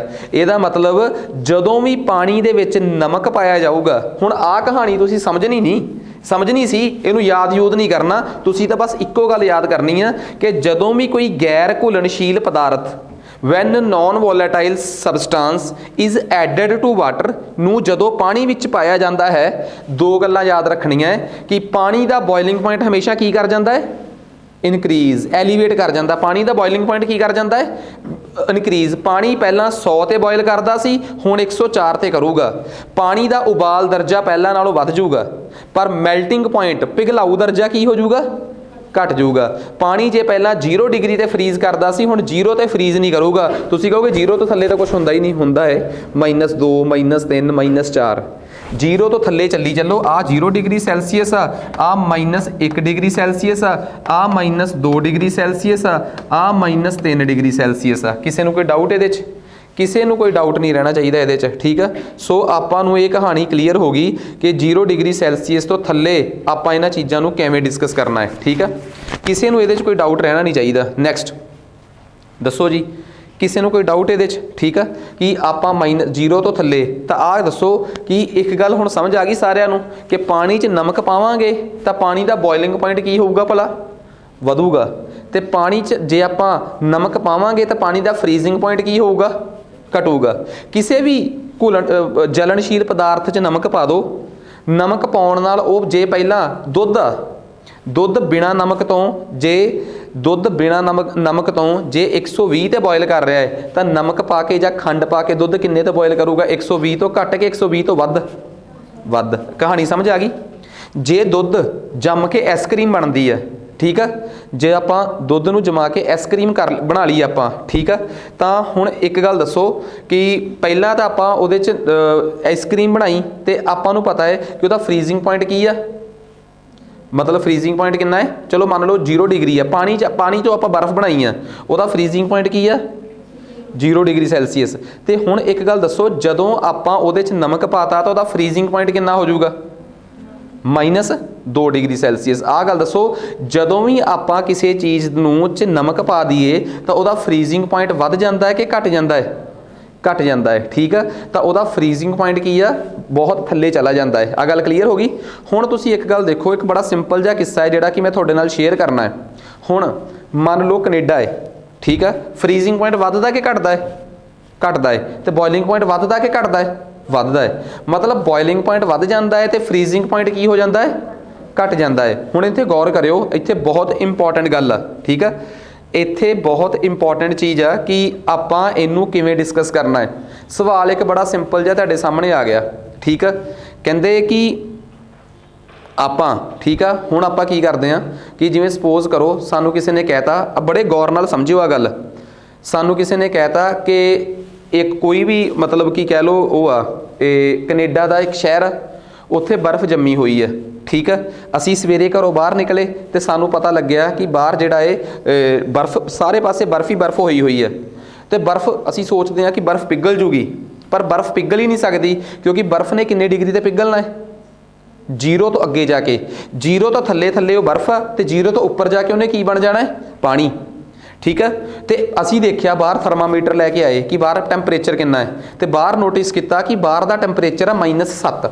कितना टैंपरेचर है, -7। आ गल समझ आ गई कि बाहर का टैंपरेचर -7 आ। तुसीं कुदरत के पैदा बनाए हुए टैंपरेचर नूं चेंज कर सकते हो अपने आप, नहीं। तुसीं कुदरत के उस -7 टैंपरेचर नूं चेंज नहीं कर सकते। कुदरत हौली हौली 11 तो 12 तो 1 वजणगे और टैंपरेचर -7 तो घट वधूगा, -5, -5 तो वधूगा -3, -3 तो वधूगा -1, हजे भी बर्फ जमी रहूगी। टैंपरेचर वधूगा 0 और फिर बर्फ होगी, फिर टैंपरेचर वध के होगा 2 डिग्री सैल्सीयस, फिर वो बर्फ पिघलनी शुरू हो जाऊगी। तुसीं कुछ भी चेंज नहीं कर सकते, पर तुहानूं पता है कि बर्फ जिहड़ी आ उहदा फ्रीजिंग पॉइंट कितना डिग्री आ, 0 डिग्री। पर जे मैं उस बर्फ के उपर नमक का छिड़काव करदा, उहदा फ्रीजिंग पॉइंट वधूगा कि घटूगा, घटूगा। दसो गल समझ आई कि नहीं, उहदा फ्रीजिंग पॉइंट वधूगा कि घटूगा, घटूगा। तुसीं उस बर्फ के उपर नमक का छिड़काव करता, बर्फ का फ्रीजिंग पॉइंट घट के हो गया -2। हुण बर्फ का फ्रीजिंग पॉइंट -2 आ ते बाहरला टैंपरेचर कितना है, -7। गल समझ आ गई। हजे भी बर्फ नहीं पिघलूगी। तुसीं होर नमक पाता तो बर्फ का फ्रीजिंग पॉइंट होर घट के -4 हो गया, हजे भी गल नहीं बनी। फिर तुसीं होर नमक पाता तो बर्फ का फ्रीजिंग पॉइंट होर घट के कितना हो गया, -6। तुसीं होर नमक पाता, बर्फ का फ्रीजिंग पॉइंट हो गया कितना भला, -8। हुण दसो बर्फ ने फ्रीज होना सी -8 ते बाहर का टैंपरेचर आ -7। बाहर टैंपरेचर ज़्यादा है कि बर्फ का टैंपरेचर फ्रीजिंग पॉइंट ज़्यादा है, ਬਾਹਰ ਦਾ ਜ਼ਿਆਦਾ ਹੈ, ਕਿਉਂਕਿ -7 ਜ਼ਿਆਦਾ ਹੁੰਦਾ ਹੈ -8 ਤੋਂ। ਹੁਣ ਤੁਹਾਨੂੰ ਇਹ ਗੱਲ ਚੰਗੀ ਤਰ੍ਹਾਂ ਪਤਾ ਹੈ ਕਿ ਜਿੰਨਾ -8 ਜਿਹੜਾ ਬਰਫ਼ ਦਾ ਫਰੀਜ਼ਿੰਗ ਪੁਆਇੰਟ ਆ, ਜੇ ਤੁਸੀਂ ਬਾਹਰਲੇ ਟੈਂਪਰੇਚਰ ਨੂੰ ਉਸ ਤੋਂ ਵੱਧ ਕਰ ਦਿਓ, ਬਰਫ਼ ਆਪਣੇ ਆਪ ਪਿਘਲਣ ਲੱਗ ਪਊਗੀ। ਤੇ ਤੁਸੀਂ ਬਾਹਰ ਦੇ ਟੈਂਪਰੇਚਰ ਨੂੰ ਤਾਂ ਨਹੀਂ ਸੀ ਵਧਾ ਸਕਦੇ, ਪਰ ਤੁਸੀਂ ਬਰਫ਼ ਦਾ ਹੀ ਫਰੀਜ਼ਿੰਗ ਪੁਆਇੰਟ ਨਮਕ ਪਾ ਕੇ ਘਟਾਉਣਾ ਸ਼ੁਰੂ ਕਰਤਾ। ਜਦੋਂ ਵੀ ਕਿਤੇ ਸਬਸਟੈਂਸ ਨੂੰ, ਨਮਕ ਵਰਗੇ ਸਬਸਟੈਂਸ ਨੂੰ ਬਰਫ਼ ਦੇ ਉੱਪਰ ਸਿੱਟਾਂਗੇ ਤਾਂ ਬਰਫ਼ ਦਾ ਫਰੀਜ਼ਿੰਗ ਪੁਆਇੰਟ ਵਧੂਗਾ ਕਿ ਘਟੂਗਾ? ਘਟੂਗਾ। ਤੇ ਘਟਦਾ ਇੰਨਾ ਲੈ ਜਾਓ, ਇੰਨਾ ਕਰ ਦਿਓ ਜਿੰਨਾ ਉਹ ਟੈਂਪਰੇਚਰ ਆ ਬਾਹਰ ਦਾ, ਉਹਦੇ ਨਾਲੋਂ ਥੱਲੇ ਕਰ ਦਿਓ। ਫਿਰ ਕੀ ਆ, ਜਦੋਂ ਫਰੀਜ਼ਿੰਗ ਪੁਆਇੰਟ ਜਿਹੜਾ ਏ ਉਹ ਬਾਹਰਲੇ ਟੈਂਪਰੇਚਰ ਤੋਂ ਘਟ ਜੇ, ਇਹਦਾ ਮਤਲਬ ਬਾਹਰਲਾ ਟੈਂਪਰੇਚਰ ਵੱਧ ਗਿਆ। ਤੇ ਬਾਹਰਲਾ ਟੈਂਪਰੇਚਰ ਜਦੋਂ ਫਰੀਜ਼ਿੰਗ ਪੁਆਇੰਟ ਤੋਂ ਵੱਧ ਜਾਂਦਾ ਹੈ, ਜਦੋਂ ਪਿਘਲਾਊ ਦਰਜੇ ਤੋਂ ਵੱਧ ਜਾਂਦਾ ਹੈ, ਤਾਂ ਚੀਜ਼ ਆਪਣੇ ਆਪ ਕੀ ਹੋਣੀ ਸ਼ੁਰੂ ਹੋ ਜਾਂਦੀ ਹੈ? ਪਿਘਲਣੀ ਸ਼ੁਰੂ ਹੋ ਜਾਂਦੀ ਹੈ। ਸੜਕ ਆਪਣੇ ਆਪ ਬਰਫ਼ ਤੋਂ ਪਾਣੀ ਬਣ ਕੇ ਉਹ ਸਾਫ਼ ਹੋਣੀ ਸ਼ੁਰੂ ਹੋ ਜਾਊਗੀ। ਆਹ ਕਨਸੈਪਟ ਸਮਝ ਆ ਗਿਆ? ਇਹਦਾ ਮਤਲਬ ਸਾਨੂੰ ਇੱਕ ਗੱਲ ਸਮਝ ਆ ਗਈ ਕਿ ਜੇ ਸਾਨੂੰ ਕਿਸੇ ਨੇ ਕਹਿਤਾ ਕਿ ਬਈ ਇਸ ਤਰੀਕੇ ਦੇ ਸਵਾਲ ਪੇਪਰ 'ਚ ਆਉਣਗੇ, ਤਾਂ ਮੈਂ ਇਸ ਤਰੀਕੇ ਦਾ ਕੋਈ ਵੀ ਕਨਸੈਪਚੁਅਲ ਸਵਾਲ ਤੁਹਾਨੂੰ ਰੀਜ਼ਨ ਵਾਸਤੇ ਪੇਪਰ 'ਚ ਪਾ ਸਕਦਾ ਹੈ।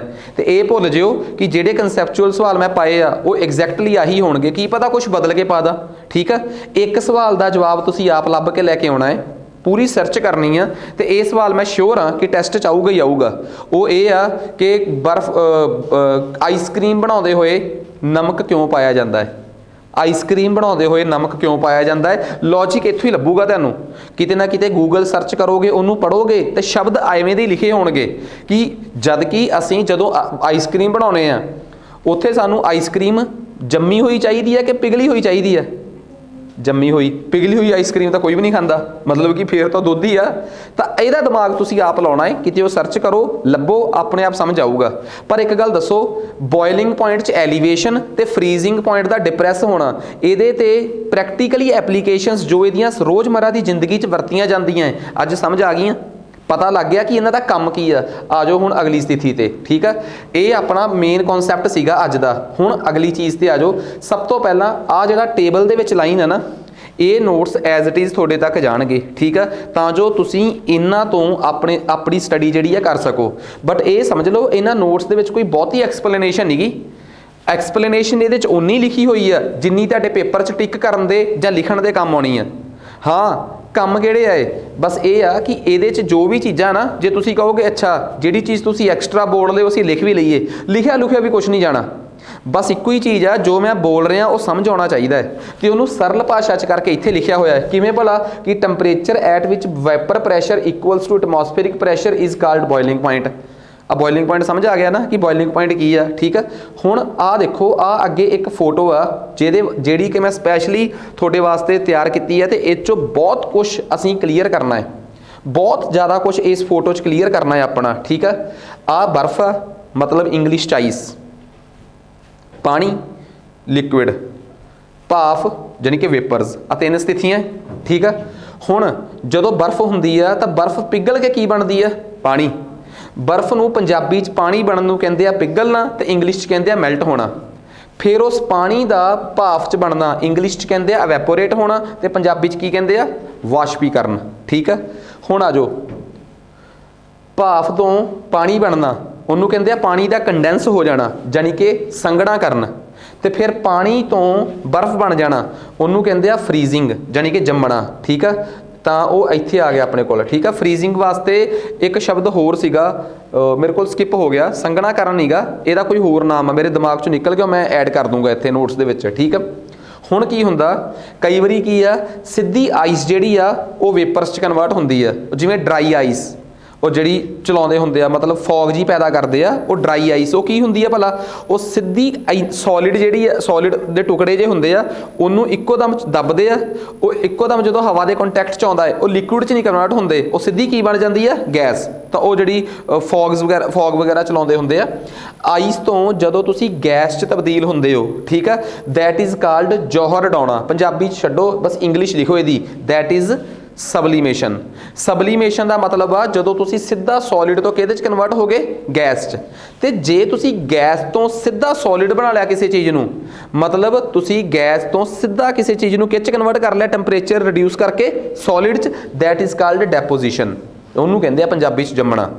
ਬਰਫ਼ ਤੋਂ ਪਾਣੀ ਤੋਂ ਬਰਫ਼ ਬਣਨਾ ਉਹਨੂੰ ਫਰੀਜ਼ਿੰਗ ਕਹਿੰਦੇ ਆ। ਇਹਦੇ ਵਾਸਤੇ ਕੋਈ ਹੋਰ ਸ਼ਬਦ ਵੀ ਆ, ਠੀਕ ਆ। ਸੋ ਸੋਲਿਡ ਤੋਂ ਜਦੋਂ ਅਸੀਂ ਸਿੱਧਾ ਗੈਸ ਬਣਾਉਣੇ ਗੈਸ ਤੋਂ ਸਿੱਧਾ ਅਸੀਂ ਸੋਲਿਡ ਬਣਾਉਣੇ ਆ, ਦੈਟ ਇਜ਼ ਕਾਲਡ ਡੈਪੋਜੀਸ਼ਨ।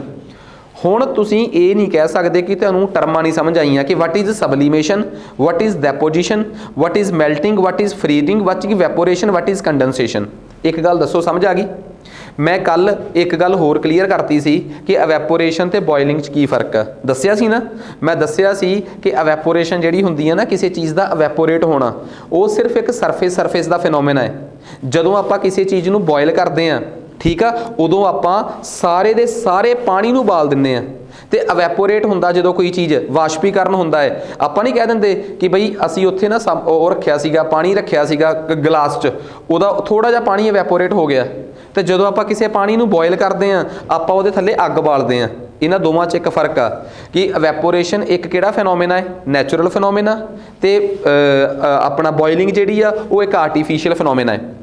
ਜਿਹੜਾ ਅਵੈਪੋਰੇਸ਼ਨ ਆ ਉਹਦੇ 'ਚ ਸਿਰਫ ਸਰਫੇਸ ਉੱਪਰਲੀ ਤਹਿ ਅਵੈਪੋਰੇਟ ਕਰਕੇ ਜਾਂਦੀ ਹੈ, ਥੱਲੜੀ ਤਹਿ ਉਸ ਤੋਂ ਬਾਅਦ ਕਾਰਵਾਈ ਪਾਉਂਦੀ ਹੈ। ਬੋਇਲਿੰਗ 'ਚ ਤੁਸੀਂ ਸਾਰੇ ਦੇ ਸਾਰੇ ਮੋਲੀਕਿਊਲਸ ਨੂੰ, ਪਾਣੀ ਦੇ ਨੂੰ ਇੱਕੋ ਵਾਰ ਗਰਮ ਕਰਦੇ ਹੋ ਤੇ ਉਹ ਸਾਰਾ ਹੀ ਬੋਇਲ ਕਰਦਾ ਹੈ, ਠੀਕ ਆ। ਅਵੈਪੋਰੇਸ਼ਨ 'ਚ ਬਹੁਤ, ਜਿੱਥੋਂ ਕੋਈ ਚੀਜ਼ ਅਵੈਪੋਰੇਟ ਹੋਈ, ਗੌਰ ਕਰਿਓ, ਜਿੱਥੋਂ ਕੋਈ ਚੀਜ਼ ਅਵੈਪੋਰੇਸ਼ਨ ਹੋਈ, ਠੀਕ ਆ, ਉੱਥੋਂ ਜਿਹੜੀ ਆ ਗੌਰ ਕਰਿਓ, ਕਿਉਂਕਿ ਅਵੈਪੋਰੇਸ਼ਨ ਜਦੋਂ ਵੀ ਹੁੰਦੀ ਆ, ਵਾਸ਼ਪੀਕਰਨ ਜਦੋਂ ਵੀ ਹੁੰਦਾ ਹੈ, ਜਦੋਂ ਵੀ ਪਾਣੀ ਅਵੈਪੋਰੇਟ ਹੁੰਦਾ ਹੈ, ਕਿਸੇ ਵੀ ਜਗ੍ਹਾ ਤੋਂ ਪਾਣੀ ਅਵੈਪੋਰੇਟ ਹੋ ਜੇ, ਵਾਸ਼ਪੀਕਰਨ ਹੋ ਜੇ ਉਹਦਾ, ਠੀਕ ਆ। ਮੇਰੀ ਇੱਕ ਗੱਲ ਸਮਝ ਲਿਓ ਚੰਗੀ ਤਰ੍ਹਾਂ, ਅਵੈਪੋਰੇਸ਼ਨ ਜਦੋਂ ਵੀ ਹੁੰਦਾ ਹੈ ਨਾ, ਤਾਂ ਉਹਦੇ ਵਾਸਤੇ ਪਾਣੀ ਤੋਂ ਭਾਫ਼ ਬਣਾਉਣਾ ਹੋਵੇ ਕਿਸੇ ਵੀ ਚੀਜ਼ ਨੂੰ, ਕਦੇ ਵੀ ਪਾਣੀ ਤੋਂ ਜਦੋਂ ਆਪਾਂ ਭਾਫ਼ ਬਣਦੀ ਆ ਤਾਂ ਉਹਦੇ ਵਾਸਤੇ એનર્ਜੀ ਜਿਹੜੀ ਆ ਲੋੜ ਪੈਂਦੀ ਆ, ਠੀਕ ਆ। ਪਾਣੀ ਨੇ ਕੀ ਕੀਤਾ, એનર્ਜੀ ਲਈ ਤੇ ਆਪਣਾ ਵੇਪਰ ਪ੍ਰੈਸ਼ਰ ਵਧਾਇਆ, ਤੇ ਆਪਣੇ ਪਾਣੀ ਦੇ ਉੱਪਰਲੀ ਤਹਿ ਨੇ ਆਪਣਾ ਵੇਪਰ ਪ੍ਰੈਸ਼ਰ ਵਧਾਇਆ, ਆਪਣਾ ਜਾਨੀ ਕਿ ਜਿਹੜਾ ਉਹ ਸੀਗਾ ਆਪਣੀ ਭਾਫ਼ ਦਾ ਦਾਬ ਸੀ ਵਧਾਇਆ, ਤੇ ਵੇਪਰ ਪ੍ਰੈਸ਼ਰ ਵਧਾ ਕੇ ਐਟਮੋਸਫੇਰਿਕ ਪ੍ਰੈਸ਼ਰ ਦੇ ਬਰਾਬਰ ਕੀਤਾ, ਜਾਨੀ ਕਿ ਜਿਹੜਾ ਵਾਤਾਵਰਨ ਦਾ ਦਾਬ ਸੀਗਾ, ਠੀਕ ਆ, ਵਾਯੂ ਦਾਬ, ਉਹਦੇ ਬਰਾਬਰ ਕਰ ਲਿਆ ਤੇ ਉੱਡ ਗਿਆ।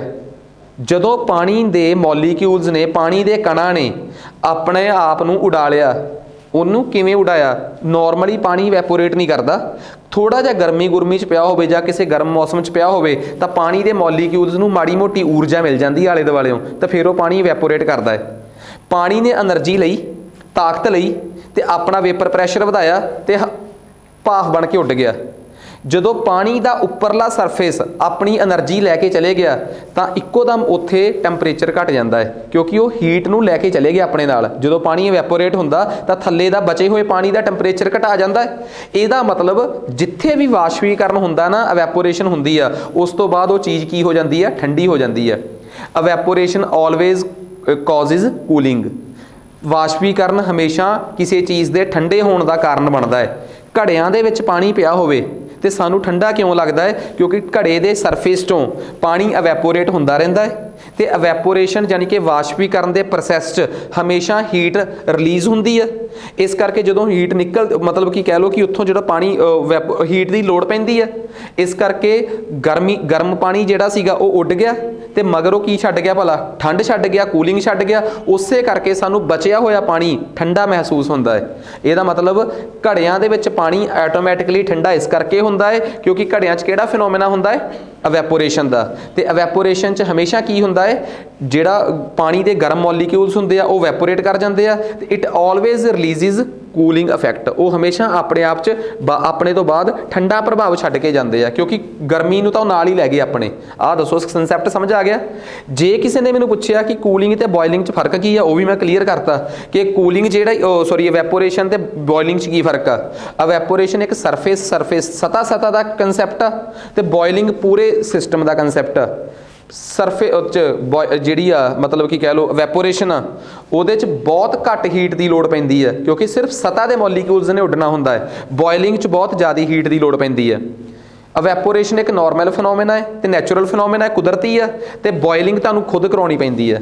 ਦੋ ਗੱਲਾਂ 'ਚ ਫਰਕ ਸਮਝ ਆ ਗਿਆ।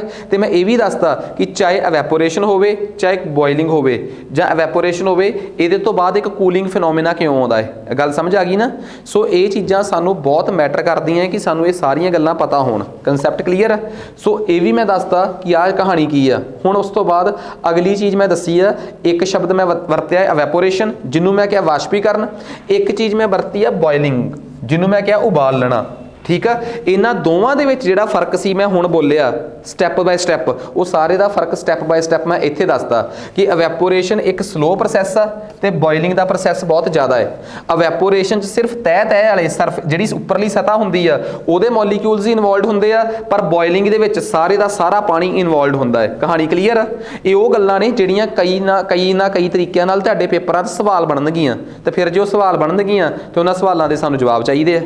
ਤੇ ਸੋ ਆਪਾਂ ਉਹਨਾਂ ਸਵਾਲਾਂ ਦੇ ਜਵਾਬ ਜਿਹੜੇ ਆ ਉਹ ਹੁਣ ਟੋਵਾਂਗੇ। ਠੀਕ ਆ, ਕਿਸੇ ਨੂੰ ਕੋਈ ਡਾਊਟ ਇਹਦੇ 'ਚ? ਨੈਕਸਟ ਉਸ ਤੋਂ ਬਾਅਦ ਅੱਗੇ ਆ ਜਾਓ। ਹੁਣ ਅਗਲਾ ਸ਼ਬਦ ਆ ਗਿਆ। ਹੁਣ ਇੱਕ ਸ਼ਬਦ ਹੋਰ ਆ ਗਿਆ ਵਿਸ਼ਿਸ਼ਟ ਤਾਪ, ਸਪੈਸੀਫਿਕ ਹੀਟ, ਤੇ ਇੱਕ ਸ਼ਬਦ ਆ ਗਿਆ ਲੇਟੈਂਟ ਹੀਟ, ਗੁਪਤ ਤਾਪ। ਆਹ ਦੋ ਸ਼ਬਦ ਨੇ ਜਿਹੜੇ ਬਹੁਤ ਇੰਪੋਰਟੈਂਟ ਆ। ਕਿਹੜੇ ਕਿਹੜੇ ਭਲਾ?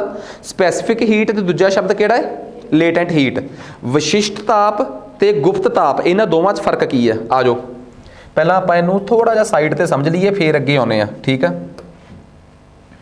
ਲਓ ਜੀ ਇੱਕ ਗੱਲ ਦੱਸੋ, ਪਾਣੀ ਨੇ 40 ਡਿਗਰੀ ਸੈਲਸੀਅਸ ਤੋਂ 100 ਡਿਗਰੀ ਸੈਲਸੀਅਸ ਤੱਕ ਗਰਮ ਹੋਣਾ ਹੈ, ਤੇ ਹਜੇ ਉਹ ਪਾਣੀ ਆ। ਜਦੋਂ 40 ਡਿਗਰੀ ਤੋਂ 100 ਡਿਗਰੀ ਤੱਕ ਪਾਣੀ ਨੇ ਗਰਮ ਹੋਣਾ ਹੈ ਤਾਂ ਪਾਣੀ ਵਾਸਤੇ ਕਿਹੜੀ ਹੀਟ ਕੰਮ ਆਊਗੀ? ਸਪੈਸੀਫਿਕ ਹੀਟ ਕਿ ਲੇਟੈਂਟ ਹੀਟ? Specific heat. ਕਿਉਂ? ਪਾਣੀ ਦਾ ਪਾਣੀ ਆ, ਪਰ ਉਹਦਾ ਟੈਂਪਰੇਚਰ ਵੱਧ ਰਿਹਾ ਹੈ। ਇੱਥੇ ਕਿਹੜੀ ਹੀਟ ਦਾ ਰੋਲ ਆਊਗਾ? ਵਿਸ਼ਿਸ਼ਟ ਤਾਪ ਦਾ। ਹੁਣ ਅੱਗੇ ਜਾ ਕੇ ਕੀ ਆ? 100 ਡਿਗਰੀ ਤੇ ਪਾਣੀ ਆ ਤੇ ਉਹਨੇ 100 ਡਿਗਰੀ ਤੇ ਹੀ ਰਹਿਣਾ ਹੈ, ਪਰ ਕੀ ਬਣ ਜਾਣਾ ਹੈ? ਬਰਫ਼। ਉਹ 100 ਡਿਗਰੀ ਤੇ ਪਾਣੀ ਆ ਤੇ ਫਿਰ ਉਹਨੇ 100 ਡਿਗਰੀ ਤੇ ਹੀ ਬਰਫ਼ ਬਣ ਜਾਣਾ ਹੈ। ਜੇ ਉਹਨੇ 100 ਡਿਗਰੀ ਪਾਣੀ ਤੇ 100 ਡਿਗਰੀ ਬਰਫ਼ ਬਣਨਾ ਹੈ, ਇਸ ਕਨਸੈਪਟ ਤੇ ਆ ਜਾਓ। 100 ਡਿਗਰੀ ਪਾਣੀ ਤੋਂ ਜੇ ਉਹਨੇ 100 ਡਿਗਰੀ ਤੱਕ ਬਰਫ਼ ਬਣਨਾ ਹੈ, 100 ਡਿਗਰੀ ਦੇ ਪਾਣੀ ਤੋਂ ਜੇ ਉਹਨੇ 100 ਡਿਗਰੀ ਤੇ ਬਰਫ਼ ਭਾਫ਼ ਬਣਨਾ ਹੈ, ਇੱਥੇ ਪਾਣੀ ਨੇ ਆਪਣਾ ਟੈਂਪਰੇਚਰ ਚੇਂਜ ਕਰਿਆ? ਨਹੀਂ, ਸਿਰਫ ਕੀ ਚੇਂਜ ਕੀਤੀ ਆ? ਸਟੇਟ ਚੇਂਜ ਕੀਤੀ ਆ, ਆਪਣੀ ਸਥਿਤੀ ਨੂੰ ਬਦਲਿਆ ਹੈ। ਕੀ ਭਲਾ? ਤਰਲ ਤੋਂ ਕੀ ਬਣ ਗਿਆ? ਵੇਪਰਸ, ਭਾਫ਼ ਬਣ ਗਿਆ ਹੈ। ਜਦੋਂ ਉਹ ਆਪਣੀ ਸਥਿਤੀ ਚੇਂਜ ਕਰੇ ਤੇ ਟੈਂਪਰੇਚਰ ਚੇਂਜ ਨਾ ਕਰੇ, ਉੱਥੇ ਜਿਹੜੀ ਹੀਟ ਦੀ ਲੋੜ ਪੈਂਦੀ ਉਹਨੂੰ ਕਿਹੜੀ ਹੀਟ ਕਹਿੰਦੇ ਆ? ਲੇਟੈਂਟ ਹੀਟ, ਯਾਨੀ ਕਿ ਗੁਪਤ ਤਾਪ। ਉੱਥੇ ਜਿਹੜੀ ਹੀਟ ਦੀ ਲੋੜ ਪੈਂਦੀ ਆ ਉਸ ਹੀਟ ਨੂੰ ਆਪਾਂ ਕਿਹੜੀ ਹੀਟ ਕਹਿੰਦੇ ਆ? ਲੇਟੈਂਟ ਹੀਟ, ਯਾਨੀ ਕਿ ਗੁਪਤ ਤਾਪ। ਕਿਸੇ ਨੂੰ ਕੋਈ ਡਾਊਟ ਇਹਦੇ 'ਚ? ਕਲੀਅਰ ਹੈ ਕੰਸੈਪਟ? ਸੋ ਇਹ ਚੀਜ਼ ਆਪਾਂ ਨੂੰ ਚੰਗੀ ਤਰ੍ਹਾਂ ਸਮਝ ਆਉਣੀ ਚਾਹੀਦੀ ਹੈ, ਕਿਸੇ ਨੂੰ ਕੋਈ ਡਾਊਟ ਨਹੀਂ ਰਹਿਣਾ ਚਾਹੀਦਾ ਇਹਦੇ 'ਚ। ਠੀਕ ਆ, ਕਿ ਲੇਟੈਂਟ ਹੀਟ ਕੀ ਆ ਤੇ ਸਪੈਸੀਫਿਕ ਹੀਟ ਕੀ ਆ। ਠੀਕ ਆ, ਸੋ ਸਪੈਸੀਫਿਕ ਹੀਟ ਆ ਕਿ 40 ਡਿਗਰੀ ਤੋਂ ਆਪਾਂ ਪਾਣੀ ਦਾ ਟੈਂਪਰੇਚਰ ਕਿੰਨੇ ਡਿਗਰੀ ਕਰ ਲਿਆ? 100 ਡਿਗਰੀ। ਤੇ ਜੇ ਆਪਾਂ ਉਹਨੂੰ ਇਹਦੇ ਤੋਂ ਕੀ ਨਾ ਉਹਦਾ ਲੇਟੈਂਟ, ਇਹਦੇ ਤੋਂ 100 ਡਿਗਰੀ ਲਿਕੁਇਡ ਤੋਂ 100 ਡਿਗਰੀ ਵੇਪਰਸ ਤੱਕ ਹੀ ਕਰਤਾ, ਤਾਂ ਦੈਟ ਇਜ਼ ਉਹ ਕੀ ਆਪਣੇ ਕੋਲ? Latent heat. ਦੱਸੋ ਕਿਸੇ ਨੂੰ ਕੋਈ ਡਾਊਟ ਇਹਦੇ 'ਚ? ਕਲੀਅਰ ਹੈ ਕੰਸੈਪਟ? ਸੋ ਆਹ ਚੀਜ਼ ਸਾਨੂੰ ਚੰਗੀ ਤਰ੍ਹਾਂ ਸਮਝ ਆ ਗਈ, ਕਿਸੇ ਨੂੰ ਕੋਈ ਇਹਦੇ 'ਚ ਡਾਊਟ ਨਹੀਂ ਰਹਿਣਾ ਚਾਹੀਦਾ। ਠੀਕ ਹੈ, ਨੈਕਸਟ ਉਸ ਤੋਂ ਬਾਅਦ ਹੁਣ ਦੇਖੋ ਆਪਾਂ ਦੁਬਾਰਾ ਆਪਣੇ ਪੁਆਇੰਟ ਤੇ ਚੱਲਦੇ ਹਾਂ ਕਿ ਲੇਟੈਂਟ ਹੀਟ ਤੇ ਸਪੈਸੀਫਿਕ ਹੀਟ ਬਾਰੇ ਕੀ ਆ। ਕਹਿੰਦਾ ਸਪੈਸੀਫਿਕ ਹੀਟ ਜਿਹੜੀ ਆ ਉਹ ਵਾਲੀ ਹੀਟ ਆ, ਉਹ ਤਾਪ ਆ ਜਿਹੜਾ ਕਿਸੇ ਵੀ ਸਬਸਟੈਂਸ 'ਚ ਉਦੋਂ ਲੋੜ ਪੈਂਦਾ ਹੈ ਜਦੋਂ ਅਸੀਂ ਉਹਦੇ ਤਾਪਮਾਨ ਨੂੰ ਬਦਲਣਾ ਹੋਵੇ। ਠੀਕ ਆ, ਇਸ ਤੋਂ ਉਲਟ ਲੇਟੈਂਟ ਹੀਟ ਦੀ ਲੋੜ ਉਦੋਂ ਪੈਂਦੀ ਆ ਜਿਹੜੀ ਉਦੋਂ ਸੀਨ 'ਚ ਆਉਂਦੀ ਆ ਜਦੋਂ ਕੋਈ ਵੀ ਚੀਜ਼, ਕੋਈ ਵੀ ਪਦਾਰਥ ਆਪਣੇ ਫੇਜ਼ ਨੂੰ ਬਦਲਦਾ ਹੋਵੇ। ਠੀਕ ਆ, ਮਤਲਬ ਉਹ ਆਪਣੇ ਪੜਾਅ ਨੂੰ ਬਦਲਦਾ ਹੋਵੇ, ਮਤਲਬ ਜਾਂ ਤੇ ਉਹ ਸੋਲਿਡ ਤੋਂ ਲਿਕੁਇਡ ਬਣਦਾ ਹੋਵੇ ਤੇ ਜਾਂ ਲਿਕੁਇਡ ਤੋਂ ਕੀ ਬਣਦਾ ਹੋਵੇ? ਗੈਸ। ਜਦੋਂ ਤੁਸੀਂ ਆਪਣੀ ਸਟੇਟ ਬਦਲਣੀ ਆ ਤਾਂ ਕਿਹੜੀ ਹੀਟ ਸੀਨ 'ਚ ਆ ਜਾਊਗੀ? Latent heat. ਤੇ ਜਦੋਂ ਤੁਸੀਂ ਆਪਣੇ ਟੈਂਪਰੇਚਰ ਨੂੰ ਚੇਂਜ ਕਰਨਾ ਹੈ ਤਾਂ ਉਦੋਂ ਕਿਹੜੀ ਹੀਟ ਸੀਨ 'ਚ ਆ ਜਾਊਗੀ? Specific heat. ਆ ਗੱਲ ਸਮਝ ਆ ਗਈ? ਕਲੀਅਰ ਹੈ ਕੰਸੈਪਟ? ਸੋ ਆਹ ਚੀਜ਼ ਤਾਂ ਸਾਨੂੰ ਚੰਗੀ ਤਰ੍ਹਾਂ ਸਮਝ ਆ ਗਈ। ਇਹਨੂੰ ਇੱਕ ਫੋਟੋ ਦੇ ਰੂਪ 'ਚ ਵੀ ਆਪਾਂ ਕਲੀਅਰ ਕਰ ਲਈਏ ਕਿ ਆਹ ਦੇਖੋ ਧਿਆਨ ਨਾਲ, ਦੇਖੋ ਬਹੁਤ ਇੰਪੋਰਟੈਂਟ ਆ। ਇੱਥੇ ਜਿਹੜੀ ਹੀਟ ਦਾ ਸੀਨ ਆਉਂਦਾ ਹੈ ਨਾ, ਦੈਟ ਇਜ਼ ਸਪੈਸੀਫਿਕ ਹੀਟ। ਕਿਹੜੀ ਹੀਟ? Specific heat. ਠੀਕ ਆ, ਆਹ ਸ਼ਬਦ ਮੈਂ ਲਿਖਿਆ ਕੱਟ ਕੇ ਸਪੈਸੀਫਿਕ ਲਿਖਿਆ ਹੋਇਆ ਹੈ। ਠੀਕ ਆ, ਦੇਖੋ ਸਭ ਤੋਂ ਪਹਿਲਾਂ ਆ ਨਾ ਮੰਨੋ, ਇੱਥੇ ਲਿਖਿਆ ਮੈਂ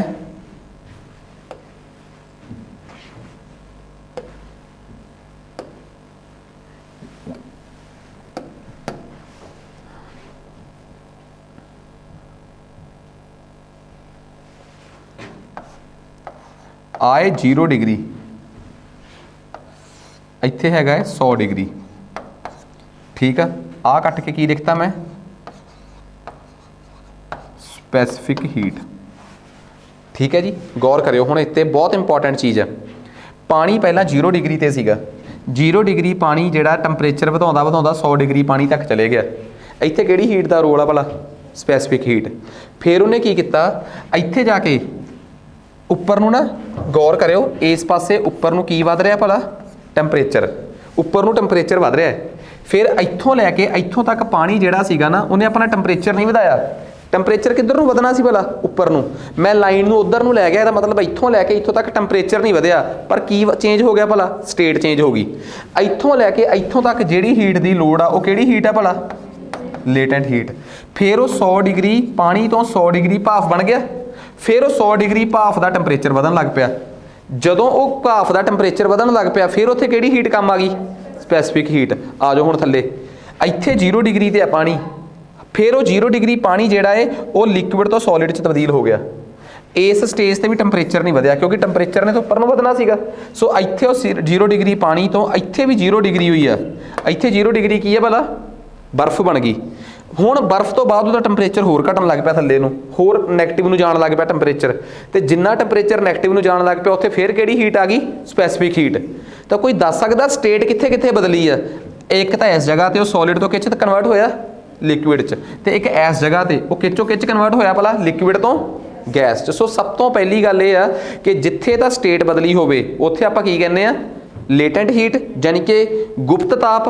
ਤੇ ਜਿੱਥੇ ਆਪਾਂ ਨੂੰ ਪਤਾ ਹੋਵੇ ਕਿ ਉਹਦਾ ਟੈਂਪਰੇਚਰ ਬਦਲਿਆ ਹੈ, ਉੱਥੇ ਆਪਾਂ ਕੀ ਕਹਿੰਦੇ ਆ, ਸਪੈਸੀਫਿਕ ਹੀਟ। ਆਹ ਗੱਲ ਦੱਸੋ, ਸਮਝ ਆ ਗਈ ਇਹ ਚੀਜ਼, ਕਲੀਅਰ ਹੈ ਕੰਸੈਪਟ? ਇਹ ਕਿਸੇ ਨੂੰ ਕੋਈ ਡਾਊਟ ਨਹੀਂ ਰਹਿਣਾ ਚਾਹੀਦਾ। ਹੁਣ ਇੱਕ ਅਗਲੀ ਇੰਪੋਰਟੈਂਟ ਚੀਜ਼ ਦੇਖੋ, ਲੇਟੈਂਟ ਹੀਟ ਦਾ ਸੀਨ ਕਿੰਨੀ ਜਗ੍ਹਾ ਤੇ ਆਇਆ, ਬਸ ਇਹ ਦੱਸ ਦਿਓ। ਇੱਕ ਜਗ੍ਹਾ ਤੇ ਕਿ ਦੋ ਜਗ੍ਹਾ ਤੇ? ਕਿੰਨੀ ਜਗ੍ਹਾ ਤੇ? ਦੋ ਜਗ੍ਹਾ ਤੇ। ਇੱਕ ਜਦੋਂ ਆਪਾਂ ਸੋਲਿਡ ਤੋਂ ਲਿਕੁਇਡ ਬਣਦੇ ਆ, ਤੇ ਇੱਕ ਜਗ੍ਹਾ ਜਦੋਂ ਆਪਾਂ ਲਿਕੁਇਡ ਤੋਂ ਕੀ ਬਣਦੇ ਆ, ਗੈਸ। ਲੇਟੈਂਟ ਹੀਟ ਦਾ ਜ਼ਿਕਰ ਦੋ ਜਗ੍ਹਾ ਤੇ ਆਉਂਦਾ ਹੈ। ਕਿ ਬਈ ਜਦੋਂ ਆਪਾਂ ਨੂੰ ਕਿਸੇ ਨੇ ਕਹਿਤਾ, ਹੁਣ ਇੱਕ ਗੱਲ ਦੱਸੋ, ਲੇਟੈਂਟ ਹੀਟ ਦਾ ਜ਼ਿਕਰ ਦੋ ਜਗ੍ਹਾ ਤੇ ਆਇਆ। ਇੱਕ ਜਦੋਂ ਆਪਾਂ ਸੋਲਿਡ ਤੋਂ ਕੀ ਬਣਦੇ ਆ, ਲਿਕੁਇਡ, ਤੇ ਜਾਂ ਲਿਕੁਇਡ ਤੋਂ ਗੈਸ। ਕਿਉਂਕਿ ਗੁਪਤ ਤਾਪ ਦਾ ਲੇਟੈਂਟ ਹੀਟ ਦਾ ਜ਼ਿਕਰ ਹੀ ਉਦੋਂ ਆਉਣਾ ਹੈ ਜਦੋਂ ਕੋਈ ਵੀ ਚੀਜ਼ ਆਪਣਾ ਕੀ ਬਦਲੂਗੀ, ਫੇਜ਼ ਬਦਲੂਗੀ, ਆਪਣੇ ਪੜਾਅ ਨੂੰ ਬਦਲੂਗੀ, ਯਾਨੀ ਕਿ ਉਹ ਸੋਲਿਡ ਤੋਂ ਲਿਕੁਇਡ ਜਾਂ ਲਿਕੁਇਡ ਤੋਂ ਗੈਸ ਹੋਊਗੀ। ਹੁਣ ਇੱਕ ਗੱਲ ਹੋਰ, ਇੱਥੇ ਇੱਕ ਗੱਲ ਬੜੀ ਕਲੀਅਰ ਆ ਕਿ ਮੰਨ ਲਓ ਤੁਹਾਡੇ ਕੋਲ ਬਰਫ਼ ਸੀਗੀ, ਬਰਫ਼ ਪਿਘਲ ਕੇ ਪਾਣੀ ਬਣ ਗਈ, ਉਹਦੇ 'ਚ ਲੇਟੈਂਟ ਹੀਟ ਜ਼ਿਕਰ ਚ ਆਊਗੀ ਕਿ ਸਪੈਸੀਫਿਕ ਹੀਟ? ਬਰਫ਼ ਪਿਘਲ ਕੇ ਪਾਣੀ ਬਣ ਗਈ, ਲੇਟੈਂਟ ਹੀਟ, ਠੀਕ ਹੈ ਨਾ। ਤੇ ਪਾਣੀ ਦਾ ਟੈਂਪਰੇਚਰ ਨਹੀਂ ਬਦਲਿਆ ਹਜੇ, ਸਿਰਫ 0 ਡਿਗਰੀ ਤੋਂ 0 ਡਿਗਰੀ ਆ, ਪਾਣੀ ਵੀ 0 ਡਿਗਰੀ ਤੇ ਆ, ਬਸ ਉਹਨੇ ਆਪਣੀ ਸਟੇਟ ਬਦਲੀ ਹੈ। ਜਦੋਂ ਉਹ ਬਰਫ਼ ਤੋਂ ਪਾਣੀ ਬਣੀ ਤਾਂ ਲੇਟੈਂਟ ਹੀਟ ਜ਼ਿਕਰ ਚ ਆਈ। ਚਲੋ ਹੁਣ ਅਗਲਾ ਸਵਾਲ, ਤੁਸੀਂ ਬਰਫ਼ ਪਾਣੀ ਰੱਖਿਆ ਫ੍ਰਿਜ 'ਚ, ਤੇ ਜਦੋਂ ਉਹ ਪਾਣੀ ਤੋਂ ਬਰਫ਼ ਬਣ ਰਿਹਾ ਸੀਗਾ, ਉਸ ਟਾਈਮ ਕਿਹੜੀ ਹੀਟ ਸੀਨ 'ਚ? ਉਦੋਂ ਵੀ ਲੇਟੈਂਟ ਹੀਟ। ਬਸ ਫਰਕ ਇਹ ਆ ਕਿ ਲੇਟੈਂਟ ਹੀਟ ਦੇ ਦੋ ਸੀਨ ਕਰਤੇ ਮੈਂ, ਪਾਣੀ ਤੋਂ ਬਰਫ਼ ਬਣਨਾ ਤੇ ਬਰਫ਼ ਤੋਂ ਪਾਣੀ ਬਣਨਾ। ਇਹਨਾਂ ਦੋਵਾਂ ਲੇਟੈਂਟ ਹੀਟ 'ਚ ਕੀ ਫਰਕ ਹੋ ਸਕਦਾ ਹੈ? ਹਜੇ ਦੋ ਤਾਂ ਮੈਂ ਅੱਗੇ ਪੜਾਉਂਗਾ, ਕਿਹੜੇ ਭਲਾ? ਪਾਣੀ ਤੋਂ ਭਾਫ਼ ਬਣਨਾ ਤੇ ਭਾਫ਼ ਤੋਂ ਪਾਣੀ ਬਣਨਾ, ਇਹ ਵੀ ਦੋਵੇਂ ਲੇਟੈਂਟ ਹੀਟ ਨੇ। ਪਰ ਪਾਣੀ ਤੋਂ ਬਰਫ਼ ਬਣਨਾ ਤੇ ਬਰਫ਼ ਤੋਂ ਪਾਣੀ ਬਣਨਾ, ਇਹ ਵੀ ਦੋਵੇਂ ਲੇਟੈਂਟ ਹੀਟ ਨੇ, ਹੈ ਦੋਵੇਂ ਹੀ ਸੇਮ ਨੇ। ਦੋਵੇਂ ਲੇਟੈਂਟ ਹੀਟ ਜਿਹੜੀਆਂ ਨੇ, ਇਹ ਫਰੀਜ਼ਿੰਗ ਦੀਆਂ ਕਿ ਵੈਪੋਰੇਸ਼ਨ ਦੀਆਂ, ਸੌਰੀ ਵੇਪਰਾਈਜੇਸ਼ਨ ਦੀਆਂ ਕਿ ਫਰੀਜ਼ਿੰਗ ਦੀਆਂ? ਇਹ ਫਰੀਜ਼ਿੰਗ ਦੀਆਂ ਹੈ। ਕਿਉਂਕਿ ਫਰੀਜ਼ਿੰਗ ਦੀਆਂ ਕਿਉਂ ਨੇ ਦੋਵੇਂ? ਕਿਉਂਕਿ ਇਹਨਾਂ ਦੋਵਾਂ ਹੀ ਸਥਿਤੀਆਂ 'ਚ ਪਾਣੀ ਤੋਂ ਬਰਫ਼ ਬਣ ਰਹੀ ਆ ਤੇ ਜਾਂ ਬਰਫ਼ ਤੋਂ ਕੀ ਬਣ ਰਿਹਾ, ਪਾਣੀ। ਫਰਕ ਸਿਰਫ ਇਹ ਪੈ ਰਿਹਾ ਕਿ ਇੱਕ 'ਚ ਤਾਂ ਡੀਫਰੀਜ਼ਿੰਗ ਹੋ ਰਹੀ ਆ ਤੇ ਇੱਕ 'ਚ ਫਰੀਜ਼ਿੰਗ ਹੋ ਰਹੀ ਆ। ਜਿਹੜੀ ਇਧਰਲੇ ਪਾਸੇ ਲੇਟੈਂਟ ਹੀਟ ਆ, ਉਹ ਵੈਪੋਰਾਈਜੇਸ਼ਨ ਦੀ ਆ, ਸੌਰੀ ਵੇਪਰਾਈਜੇਸ਼ਨ ਦੀ ਆ, ਕਿਉਂਕਿ ਉਹ 'ਚ ਵੇਪਰ, ਇੱਕ ਜਗ੍ਹਾ 'ਚ ਪਾਣੀ ਤੋਂ ਵੇਪਰਸ ਬਣ ਰਹੇ ਆ ਤੇ ਇੱਕ ਜਗ੍ਹਾ ਤੇ ਵੇਪਰਸ ਤੋਂ ਕੀ ਬਣ ਰਿਹਾ, ਪਾਣੀ। ਜੇ ਤੁਹਾਨੂੰ ਕਿਸੇ ਨੇ ਕਹਿਤਾ ਕਿ ਦੋ ਪ੍ਰਕਾਰ ਦੀ ਲੇਟੈਂਟ ਹੀਟ ਹੁੰਦੀ ਆ, ਇੱਕ ਉਧਰਲੇ ਪਾਸੇ ਵਾਲੀ, ਇੱਕ ਇਧਰਲੇ ਪਾਸੇ ਵਾਲੀ, ਮਤਲਬ ਕਿ ਗੁਪਤ ਤਾਪ ਵੀ ਦੋ ਤਰੀਕੇ ਦਾ ਹੁੰਦਾ, ਲੇਟੈਂਟ ਹੀਟ ਵੀ ਦੋ ਤਰੀਕੇ ਦੀ ਹੈ। ਤੁਸੀਂ ਕਹੋਗੇ ਸਰ ਦੋ ਤਰੀਕਿਆਂ ਦੀ ਤਾਂ ਸਾਨੂੰ ਪਤਾ ਹੀ ਹੈ, ਇੱਕ ਤਾਂ ਉਸ ਪਾਸੇ ਦੀ ਜਿੱਥੇ ਪਾਣੀ ਨੇ ਬਰਫ਼ ਬਣਨਾ ਹੈ ਜਾਂ ਬਰਫ਼ ਨੇ ਪਾਣੀ ਬਣਨਾ ਹੈ, ਇੱਕ ਉਸ ਪਾਸੇ ਦੀ ਜਿੱਥੇ ਪਾਣੀ ਨੇ ਕੀ ਬਣਨਾ ਹੈ, ਭਾਫ਼, ਤੇ ਜਾਂ ਭਾਫ਼ ਨੇ ਕੀ ਬਣਨਾ ਹੈ, ਪਾਣੀ। ਕਿਉਂਕਿ ਇਹ ਦੋ ਸਿਨੈਰੀਓ ਨੇ ਪਾਣੀ 'ਚ, ਪਾਣੀ ਦੇ ਕੇਸ 'ਚ, ਜਿੱਥੇ ਉਹ ਆਪਣਾ ਫੇਜ਼ ਬਦਲਦਾ ਹੈ। ਸੋ ਇਸ ਕੌਨਟੈਕਸਟ 'ਚ, ਇਸ ਕਨਸੈਪਟ ਦੀ ਜੇ ਮੈਂ ਗੱਲ ਕਰਾਂ, ਠੀਕ ਆ, ਕਿ ਪਾਣੀ ਤੋਂ ਭਾਫ਼ ਤੇ ਭਾਫ਼ ਤੋਂ ਪਾਣੀ, ਠੀਕ ਆ, ਤੇ ਪਾਣੀ ਤੋਂ ਬਰਫ਼ ਤੇ ਬਰਫ਼ ਤੋਂ ਪਾਣੀ, ਇਹਨਾਂ ਦੋਵਾਂ ਹੀ ਸਿਨੈਰੀਓਜ਼ ਦੀ ਜੇ ਮੈਂ ਗੱਲ ਕਰਾਂ, ਠੀਕ ਆ, ਤਾਂ ਇਸ ਸਥਿਤੀ ਦੇ ਵਿੱਚ ਜੇ ਆਪਾਂ ਗੱਲ ਕਰੀਏ ਵੀ ਚੰਗੀ ਤਰ੍ਹਾਂ ਸਮਝਣ ਦੀ ਕੋਸ਼ਿਸ਼ ਵੀ ਕਰੀਏ, ਠੀਕ ਆ, ਤਾਂ ਇੱਥੇ ਆਪਾਂ ਨੂੰ ਇਹ ਗੱਲ ਚੰਗੀ ਤਰ੍ਹਾਂ ਸਮਝ ਆ ਗਈ ਕਿ ਇਸ ਸਥਿਤੀ 'ਚ ਸਾਨੂੰ ਇੱਕ ਚੀਜ਼ ਚੰਗੀ ਤਰ੍ਹਾਂ ਸਮਝ ਆ ਗਈ ਹੈ ਕਿ ਦੋ ਟਾਈਪ ਦੀਆਂ ਲੇਟੈਂਟ ਹੀਟਸ ਨੇ। एक इधरले पासे की लेटेंट हीट, एक इधरले पासे की। इस पासे की लेटेंट हीट नूं कहांगे लेटेंट हीट ऑफ वेपराइजेशन। किहड़ी भला? लेटेंट हीट ऑफ वेपराइजेशन, यानी कि वाष्पीकरण की लेटेंट हीट, गुप्त ताप। एक इधरले पासे वाली है, इस पासे की लेटेंट हीट नूं कहीदा है लेटेंट हीट ऑफ फ्यूजन। किहड़ी भला? फ्यूजन। फ्यूजन का मतलब आ पानी का बर्फ च पानी का बर्फ ते बर्फ का पानी बन जाना। सो जे किसी ने मैनूं कहता कि sir latent heat of fusion, ठीक है, तो एक होर आ जी लेटेंट हीट ऑफ वेपराइजेशन। इन्हां दोवां 'च फर्क दसो। दो जगह ते लेटेंट हीट आउंदी आ, एक पानी बर्फ ते बर्फ पानी वाले केस च, एक पानी भाफ ते भाफ पानी वाले केस च। सो जिहड़ी भाफ पानी वाली लेटेंट हीट आ उहनूं कहंदे आ लेटेंट हीट ऑफ वेपराइजेशन। जिहड़ी बर्फ पानी वाली लेटेंट हीट आ उहनूं की कहंदे आ लेटेंट हीट ऑफ फ्यूजन। आ दसो दोवें किसे समझ आ गए? चंगी तरह समझ आ गई है गल। हुण इन्हां दोवां 'च भी अड्ड अड्ड आ जाओ। हुण दसो मैनूं इस कॉन्सैप्ट नूं कि एक जगह ते बर्फ सीगी ते बर्फ तो बनिया पानी, एक जगह ते पानी आ ते पानी तो बनिया बर्फ, बर्फ तो पानी बनिया ते पानी तो की बनी है? बर्फ। तुसीं कहता ये तो सर कन्फर्म हो गया कि ये लेटेंट हीट आ ते है भी किहदी है? फ्यूजन दी। ये लेटेंट हीट है भी किहदी है? फ्यूजन दी। क्योंकि वेपराइजेशन की लेटेंट हीट तो वो आ जिहड़ी तुसीं हुण दस के हटे हो कि पानी तो की बनदी है? भाफ, ते भाफ तो की बनता है? पानी। वो आ वो किहड़ी लेटेंट हीट है भला? वेपराइजेशन की। ये दोवें लेटेंट हीट ने ते विच जिथे वो पानी पानी पानी ही रहिंदा है, गर्म गर्म होई जावे चाहे ठंडा होई जावे, वो किहड़ी हीट है भला? Specific heat. आ दोवें लेटेंट हीट आ, ये फ्यूजन की, ये वेपराइजेशन की। हुण इन्हां दोवां लेटेंट हीट्स भी एक फर्क आ। जदों तुसीं बर्फ तो पानी बनाउंदे हो उदों हीट निकलदी आ कि हीट की लोड़ पैंदी है? जदों तुसीं बर्फ तो पानी बनाउंदे हो ना तो लेटेंट हीट निकलदी आ कि लोड़ पैंदी ओहदी हीट की? हाँ जी, चलो ये भी गल क्लीयर आ। आ जाओ, पानी तो बर्फ बनाउण वास्ते लोड़ पैंदी है कि हीट निकलदी है? पानी तो बस जे पानी तो लैके बर्फ तक का जवाब देता ना तो बर्फ तो पानी वाला आपे जवाब आ जाऊगा, उल्ट होऊगा उहदे तो पक्का। पानी तो जदों आपां बर्फ बनाउणी हुंदी है सानूं की करना पैंदा है?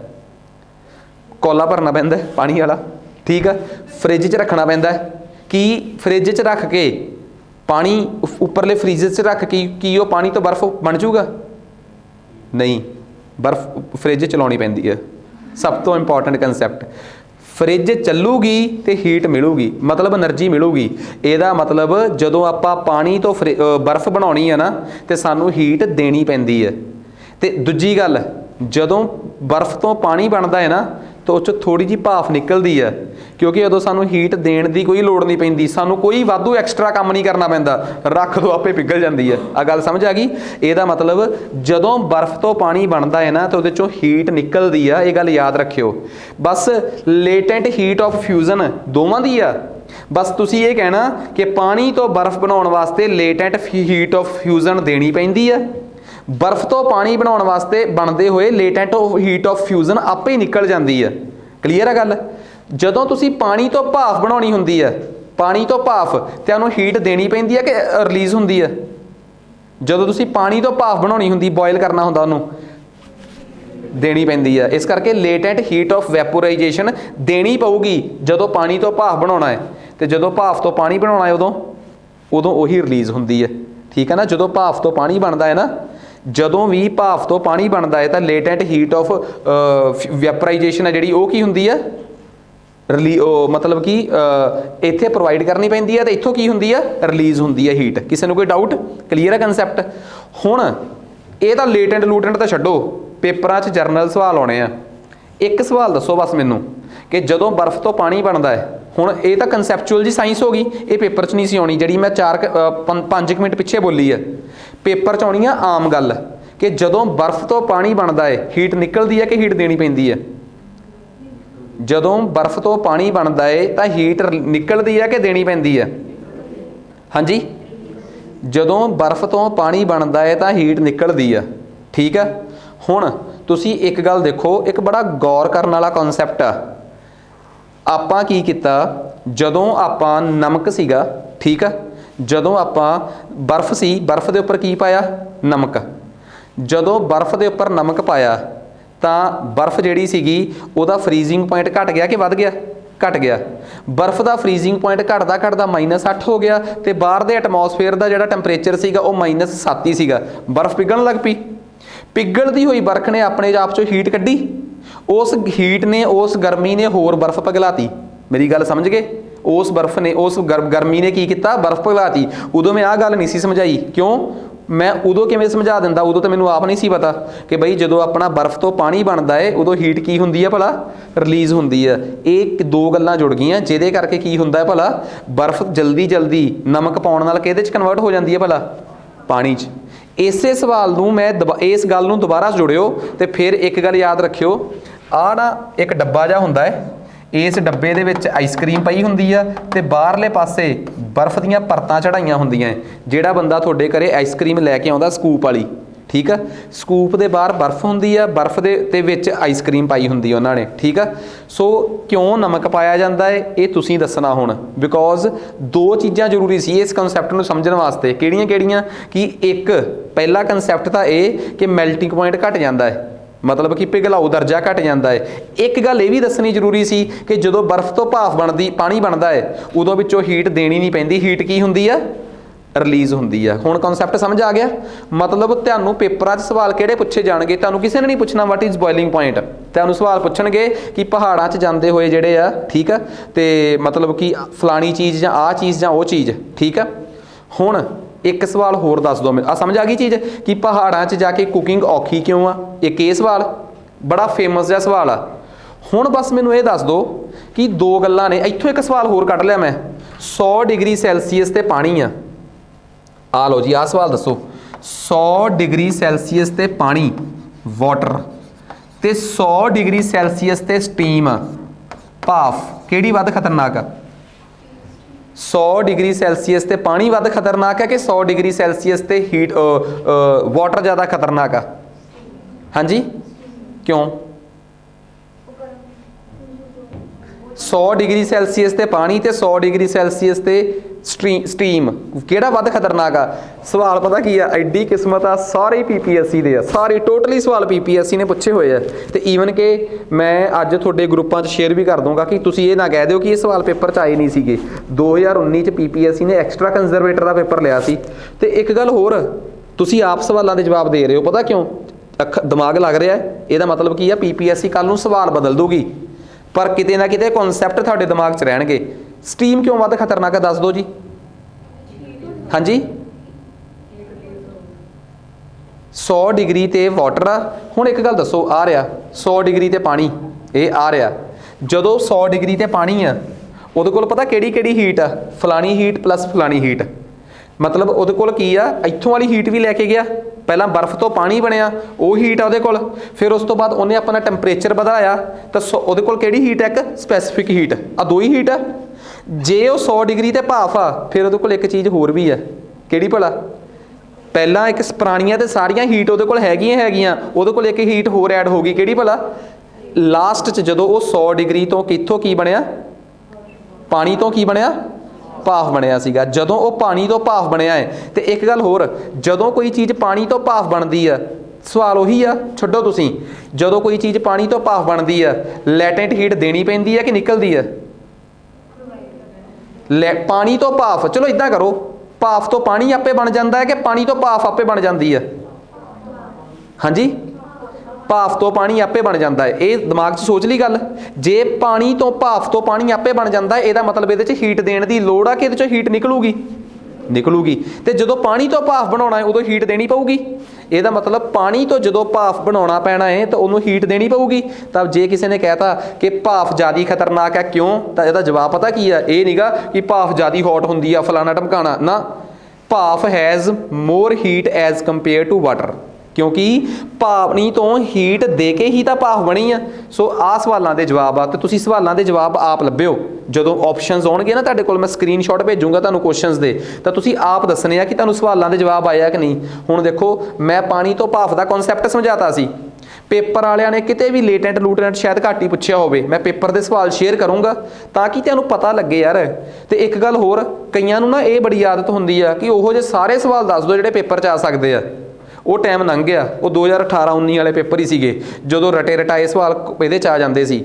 ਸਵਾਲ ਹੁਣ ਸਾਇੰਸ ਦੇ ਆਉਣਗੇ, ਪਰ ਉਹ ਸਵਾਲ ਐਵੇਂ ਆਉਣਗੇ। ਤੇ ਦੂਜੀ ਗੱਲ ਇਹ, ਜੇ ਕੋਈ ਕਹਿ ਦੂਗਾ ਨਾ ਤੁਹਾਨੂੰ ਐਗਜ਼ੈਕਟ ਆਨਸਰ ਪਤਾ ਹੋਊਗਾ, ਨਹੀਂ, ਤੁਸੀਂ 3 ਆਨਸਰ ਐਲੀਮੀਨੇਟ ਕਰ ਦੋਗੇ ਉਹਦੇ ਚੋਂ ਬੜੇ ਆਰਾਮ ਨਾਲ, ਕਿਉਂਕਿ ਤੁਹਾਨੂੰ ਰੀਜ਼ਨ ਪਤਾ ਹੋਊਗਾ, ਤੁਹਾਨੂੰ ਸਾਇੰਸ ਪਤਾ ਹੋਊਗੀ ਉਹਦੇ ਮਗਰ ਦੀ। ਤੇ ਸਾਇੰਸ ਜੇ ਪਤਾ ਹੋਊਗੀ ਤਾਂ ਹੱਲ ਨਿਕਲੂਗਾ, ਤੇ ਜੇ ਸਾਇੰਸ ਨਹੀਂ ਪਤਾ ਫਿਰ ਜੋ ਦਾਤੇ ਨੂੰ ਮਨਜ਼ੂਰ। ਆ ਜਾਓ ਅੱਗੇ, ਠੀਕ ਆ। ਨੈਕਸਟ ਉਸ ਤੋਂ ਬਾਅਦ ਅੱਗੇ ਆਪਣੇ ਕੋਲ ਆ ਗਿਆ ਟਾਈਪਸ ਆਫ ਥਰਮਾਮੀਟਰ, ਠੀਕ ਆ।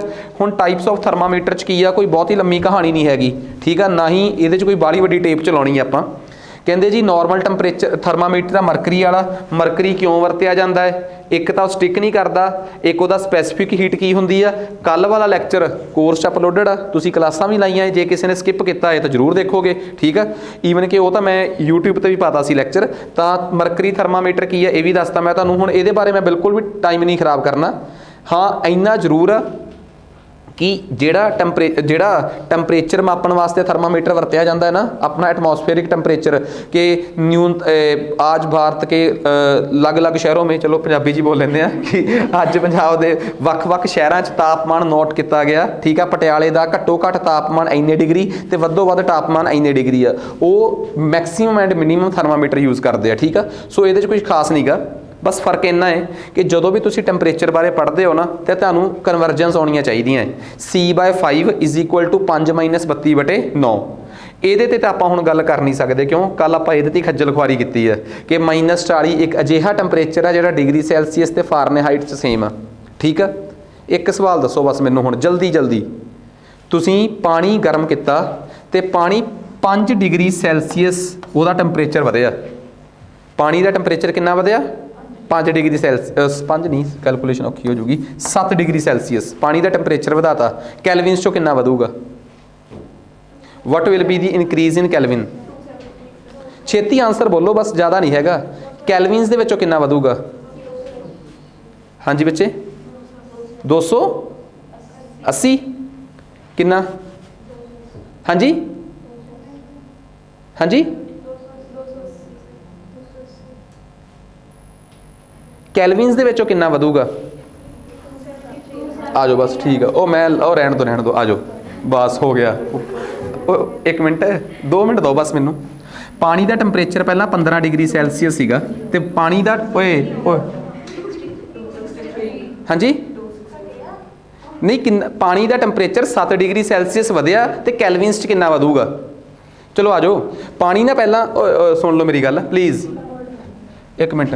ਪਾਣੀ ਦਾ ਟੈਂਪਰੇਚਰ ਪਹਿਲਾਂ 75 ਡਿਗਰੀ ਸੀਗਾ ਤੇ ਵੱਧ ਕੇ ਹੋ ਗਿਆ 82 ਡਿਗਰੀ। ਦੱਸੋ ਕਿ ਕਿੰਨਾ ਵਧਿਆ? ਉਹ ਕਿੰਨਾ ਵਧਿਆ ਪਾਣੀ ਦਾ ਟੈਂਪਰੇਚਰ? 7 degree Celsius. ਸਵਾਲ ਆਹੀ ਹੈ ਨਾ ਜਿਹੜਾ ਮੈਂ ਪੁੱਛਿਆ, ਮੁੱਕਰਦੇ ਤਾਂ ਨਹੀਂ। ਦੇਖ ਲਓ ਇਹ ਕੈਲਵਿਨਸ 'ਚ ਕਿੰਨਾ ਆਊਗਾ? 75 ਡਿਗਰੀ ਸੈਲਸੀਅਸ ਕੈਲਵਿਨ 'ਚ ਕਿੰਨਾ ਹੁੰਦਾ? ਕੈਲਕੂਲੇਟ ਕਰਕੇ ਦਿਓ ਮੈਨੂੰ, ਇੰਨਾ ਟਾਈਮ ਮੇਰੇ ਕੋਲ ਵੀ ਹੈ ਨਹੀਂ। 75 'ਚ 273 ਜੋੜ ਦਿਓ। ਹਾਂਜੀ 318 348, ਹਾਂਜੀ 348 ਕੈਲਵਿਨ। ਇਹ ਦੱਸੋ ਕਿੰਨਾ ਹੋਊਗਾ? 3 ਚੇਂਜ ਕਿੰਨਾ ਹੋਊਗਾ? ਉਹ ਚੇਂਜ ਕਿੰਨਾ ਹੋਊਗਾ? ਦੋਵਾਂ 'ਚ ਚੇਂਜ ਕਿੰਨਾ ਹੋਊਗਾ? ਕਿੰਨਾ? ਇੱਥੇ ਧੋਖਾ ਖਵਾ ਲੈਂਦੇ ਆ। ਚੇਂਜ ਚਾਹੇ ਡਿਗਰੀ ਸੈਲਸੀਅਸ 'ਚ ਹੋਵੇ ਤੇ ਚਾਹੇ ਕੈਲਵਿਨ 'ਚ ਹੋਵੇ, ਓਨਾ ਹੀ ਰਹਿਣਾ ਸੀਗਾ। ਕਿੰਨੇ ਕਿਹਾ ਸੀ ਕਿ 273 ਜੋੜੋ? ਮੈਂ ਇੱਕ ਗੱਲ ਸਮਝੇ, ਮੈਂ ਸਵਾਲ ਟੈਂਪਰੇਚਰ ਦਾ ਨਹੀਂ ਪੁੱਛਿਆ, ਚੇਂਜ ਇਨ ਟੈਂਪਰੇਚਰ ਦਾ ਪੁੱਛਿਆ ਸੀਗਾ। ਕਹਾਣੀ ਕਲੀਅਰ ਹੋ ਗਈ? ਕਿਉਂਕਿ ਇਹ ਕਿਉਂ ਹੋਇਆ ਐਵੇਂ, ਠੀਕ ਆ। ਬਸ ਹੋਣਾ ਸੀ ਤਾਂ ਹੋ ਗਿਆ। ਇੱਕ ਦਾ ਕਾਰਨ ਇਹਦਾ ਇਹ ਆ। ਹੁਣ ਦੂਜਾ ਕਾਰਨ ਜਿਹੜਾ ਲੌਜੀਕਲ ਆ ਉਹ ਇਹ ਆ ਕਿ ਦੋਵਾਂ ਦੇ ਵਿੱਚ 273 ਜੁੜਨਾ ਸੀ ਤੇ ਜਦੋਂ ਦੋਵਾਂ ਦਾ ਡਿਫਰੈਂਸ ਕਰਨਾ ਸੀ ਤੇ ਉਹੀ 273 ਦੋਵਾਂ ਚੋਂ ਘਟ ਜਾਣਾ ਸੀਗਾ। ਇਸ ਕਰਕੇ ਜੇਕਰ ਟੈਂਪਰੇਚਰ ਡਿਗਰੀ ਸੈਲਸੀਅਸ 'ਚ 17 ਹੈ ਨਾ ਤੇ ਕੈਲਵਿਨ 'ਚੋਂ 290 ਆ, ਤੁਸੀਂ ਬਿਲਕੁਲ ਠੀਕ ਹੋ। ਪਰ ਜੇ ਉਹਨਾਂ ਨੇ ਕਿਹਾ ਕਿ ਚੇਂਜ ਇਨ ਟੈਂਪਰੇਚਰ ਡਿਗਰੀ ਸੈਲਸੀਅਸ 'ਚ 12 ਹੈ ਤੇ ਕੈਲਵਿਨ 'ਚ ਕਿੰਨਾ ਹੋਊਗਾ? ਤੇ 12 ਹੀ ਆਊਗਾ। ਚੇਂਜ ਇਨ ਟੈਂਪਰੇਚਰ, ਤਾਪਮਾਨ ਵਿੱਚ ਬਦਲਾਵ। ਕਹਾਣੀ ਕਲੀਅਰ ਹੋ ਗਈ? ਕਿਸੇ ਨੂੰ ਕੋਈ ਡਾਊਟ? ਆ ਜਾਓ ਬਸ। ਸੋ ਇਹਦਾ ਮਤਲਬ ਬਾਕੀ ਸਾਰੀਆਂ ਗੱਲਾਂ ਤੇ ਆਪਾਂ ਕੱਲ੍ਹ ਡਿਸਕਸ ਕਰ ਲਈਆਂ ਸੀਗੀਆਂ, ਇਹਨੂੰ ਚੇਂਜ ਕਰਨਾ ਜਾਂ ਐਵੇਂ ਕਰਨਾ। ਇੱਕ ਚੀਜ਼ ਆਪਾਂ ਅੱਜ ਡਿਸਕਸ ਕੀਤੀ ਹੈ, ਠੀਕ ਆ। ਲਓ ਜੀ, ਟੈਂਪਰੇਚਰ ਬਾਰੇ ਆਪਾਂ ਨੂੰ ਕਹਾਣੀ ਕਲੀਅਰ ਹੋ ਗਈ ਸਾਰੀ। ਬਸ ਇੱਕ ਗੱਲ ਨੂੰ ਛੱਡ ਕੇ ਕਿ ਇਸ ਟੈਂਪਰੇਚਰ ਨੂੰ ਲੈ ਕੇ ਜਿਸ ਸ਼ਖਸ ਨੇ ਬਹੁਤ ਕੰਮ ਕੀਤਾ ਨਾ, ਦੇਖੋ ਡਿਗਰੀ ਸੈਲਸੀਅਸ ਜਿਹੜਾ ਹੈ ਉਹ ਟੈਂਪਰੇਚਰ ਉਹ ਆ ਜਿਹੜਾ ਨਾ ਬੜੀ ਜਲਦੀ ਨੈਗੇਟਿਵ 'ਚ ਜਾਣਾ ਸ਼ੁਰੂ ਹੋ ਜਾਂਦਾ ਹੈ। क्यों 0 डिग्री सैल्सीਅਸ तो थल्ले वाले टैंपरेचर तो सानू धरती के कई इलाकों 'ਚ मिल जाते हैं। किसी सियाणे ने कहा कि इहो जिहा टैंपरेचर लभो जिहड़ा कदे भी नैगेटिव ना हो सके। फिर जाके एक नवे प्रकार के टैंपरेचर की खोज हुई जिन्हों आपां कैल्विन स्केल कहा गया। ठीक है ना। सो कैल्विन स्केल एक अजिहा टैंपरेचर आ। हुण तुसीं एक गल दसोगे धरती ते किसी भी जगह ते मान लो -53 डिग्री सैल्सीਅਸ टैंपरेचर आ। कितना -53 डिग्री सैल्सीਅस धरती के किसी इलाके टैंपरेचर होवे। बस तुसीं मैनूं इन्ना दस दो कि जिहड़ा -53 डिग्री सैल्सीਅस टैंपरेचर आ वो कैल्विन च कितना होऊगा। चेंज नहींगा नॉर्मल टैंपरेचर ही है। कितना होऊगा -53 की ऐड करांगे आपां 273 कितना आ जाऊगा 220 कैल्विन। ठीक है। -53 बहुत घट टैंपरेचर होंदा है बहुत घट। चलो -53 छड्डो मैं -173 ले लेना -173 डिग्री सैल्सीਅस ये भी कैल्विन च कितना आ जाऊगा भला 100 कैल्विन। -173 टैंपरेचर पता किहड़ा हुंदा -173 डिग्री टैंपरेचर वो टैंपरेचर आ नैगेटिव दा जिथे क्रायोजैनिसिस हुंदी है। क्रायोजैनिसिस का मतलब आ हाइड्रोजन ते नाइट्रोजन वर्गियां गैसिस नूं लोअर टैंपरेचर ते कंप्रैस करो ते उहदे चों एनर्जी पैदा करो ते क्रायोजैनिक इंजन बनाओ। साडी इंडिया दे जिहड़े सब तो टॉप लैवल दे इंजन आ ना वड्डे वड्डे रॉकेट्स दे PSLV तो उपरली टैक्नोलॉजी है GSLV जिन्हां दा अजकल नाम ही बदलिया गया है LMV इवें दा नाम करता उन्होंने। वैसे वो GSLV इंजन ने साडे जिहड़े वड्डे वड्डे पेलोड्स नूं वड्डे वड्डे भार नूं धरती तो 36,000 किलोमीटर दूर लैके जाणगे जिओ स्टेशनरी ऑर्बिट्स लैके जाणगे। वो साडे वड्डे वड्डे सैटेलाइट लॉन्चिंग व्हीकल्स दे विच ये इंजन वरतिया जांदा क्रायोजैनिक। ते क्रायोजैनिक इंजन की आ जिहड़ा क्रायोजैनिसिस ते चलदा है। क्रायोजैनिसिस की आ कि at very low temperature at negative temperature of -150 और -180 गैसिस आर कंप्रैस्ड ते उन्हां नूं रिएक्ट कराया जांदा है बहुत घट टैंपरेचर ते। -173 भी 100 कैल्विन अपने आप च ते फिर इस तो थल्ले कैल्विन कितना आ जाऊगा 20 कैल्विन 10 कैल्विन इत्थों तक तो अज तक असीं पहुंचे ही नहीं। कहते हाइपोथैटिकल टर्म आ एक 0 कैल्विन जित्थों तक शायद कदे भी कोई पहुंचा नहीं जा सकता 0 कैल्विन। इस करके कैल्विन स्केल नूं असीं ज़्यादा मानता दित्ती है क्योंकि कैल्विन्स दे विच कदी टैंपरेचर कित्थे नहीं जा सकता 0 नहीं जा सकता। 0 कैल्विन भी अपने आप च एक हाइपोथैटिकल टर्म आ ते इस करके 0 कैल्विन नूं कहा जाता है एब्सोल्यूट कैल्विन। किहड़ा कैल्विन एब्सोल्यूट कैल्विन। तां ही तां टैंपरेचर कैल्विन च मापिया जाता है क्योंकि कैल्विन्स दे विच टैंपरेचर बारे नोटिस किया गया कि वह कभी नैगेटिव ही नहीं हो रहा। एनी डाउट क्लीयर है कंसैप्ट। सो ये अपने आप सिर्फ इन्ना का क्यों कैल्विन नूं आपां टैंपरेचर रखते हैं कैल्विन स्केल ते 0 कैल्विन जिहड़ा है उहनूं एब्सोल्यूट 0 भी कहा जाता है। 0 कैल्विन नूं आपां एब्सोल्यूट 0 भी कहने आ। ठीक है। सो आ कहानी आपां नूं चंगी तरह क्लीयर हो गई। बाकी मैं तुहानूं नॉर्मल जिहड़ी गल करां ठीक है आम टैंपरेचर्स की गल करां तो मैं तुहानूं ये गल जरूर दसदा कि 0 डिग्री सैल्सीਅस जिहड़ा हुंदा है वो अपने आप च 273 कैल्विन हुंदा है।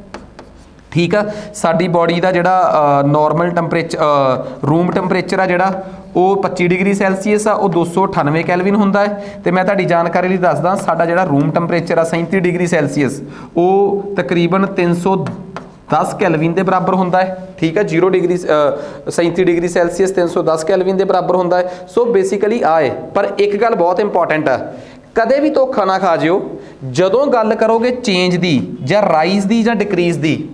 जे कल तुहानूं किसी ने कहता कि 10 डिग्री सैल्सीਅस टैंपरेचर च चेंज होया है कैल्विन च कितना चेंज होऊगा तां हुण कैल्विन च कितना चेंज होऊगा भला 10 कैल्विन।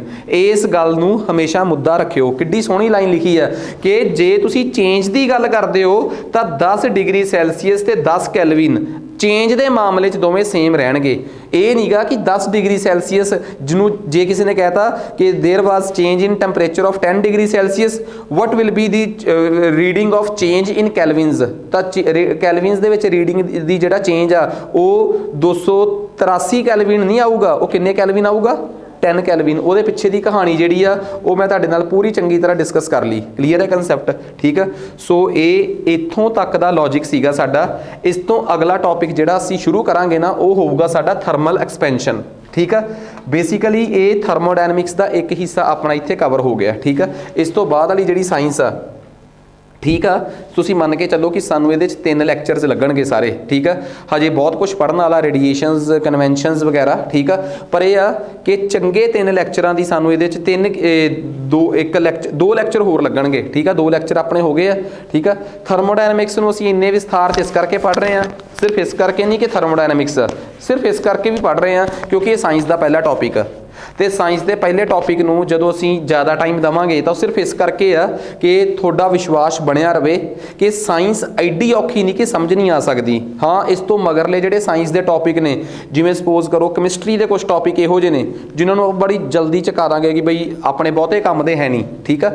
ਉਹਦੇ 'ਚੋਂ ਆਪਾਂ ਸਿਰਫ, ਕਿਉਂਕਿ ਕੈਮਿਸਟਰੀ ਨੂੰ ਜਦੋਂ ਆਪਾਂ ਐਵਰੀਡੇ ਲਾਈਫ 'ਚ ਪੜ੍ਹਦੇ ਆ ਨਾ ਤਾਂ ਕੁਛ ਕੁ ਚੈਪਟਰ ਹੀ ਆ ਜਿਹੜੇ ਆਪਣੇ ਆਪ 'ਚ ਕੁਛ ਇੰਪੋਰਟੈਂਸ ਰੱਖਦੇ ਆ, ਅਦਰਵਾਈਜ਼ ਉਹਨਾਂ ਚੈਪਟਰਾਂ ਦੀ ਕੋਈ ਬਹੁਤੀ ਸਿਗਨੀਫੀਕੈਂਸ ਹੁੰਦੀ ਨਹੀਂ, ਠੀਕ ਹੈ।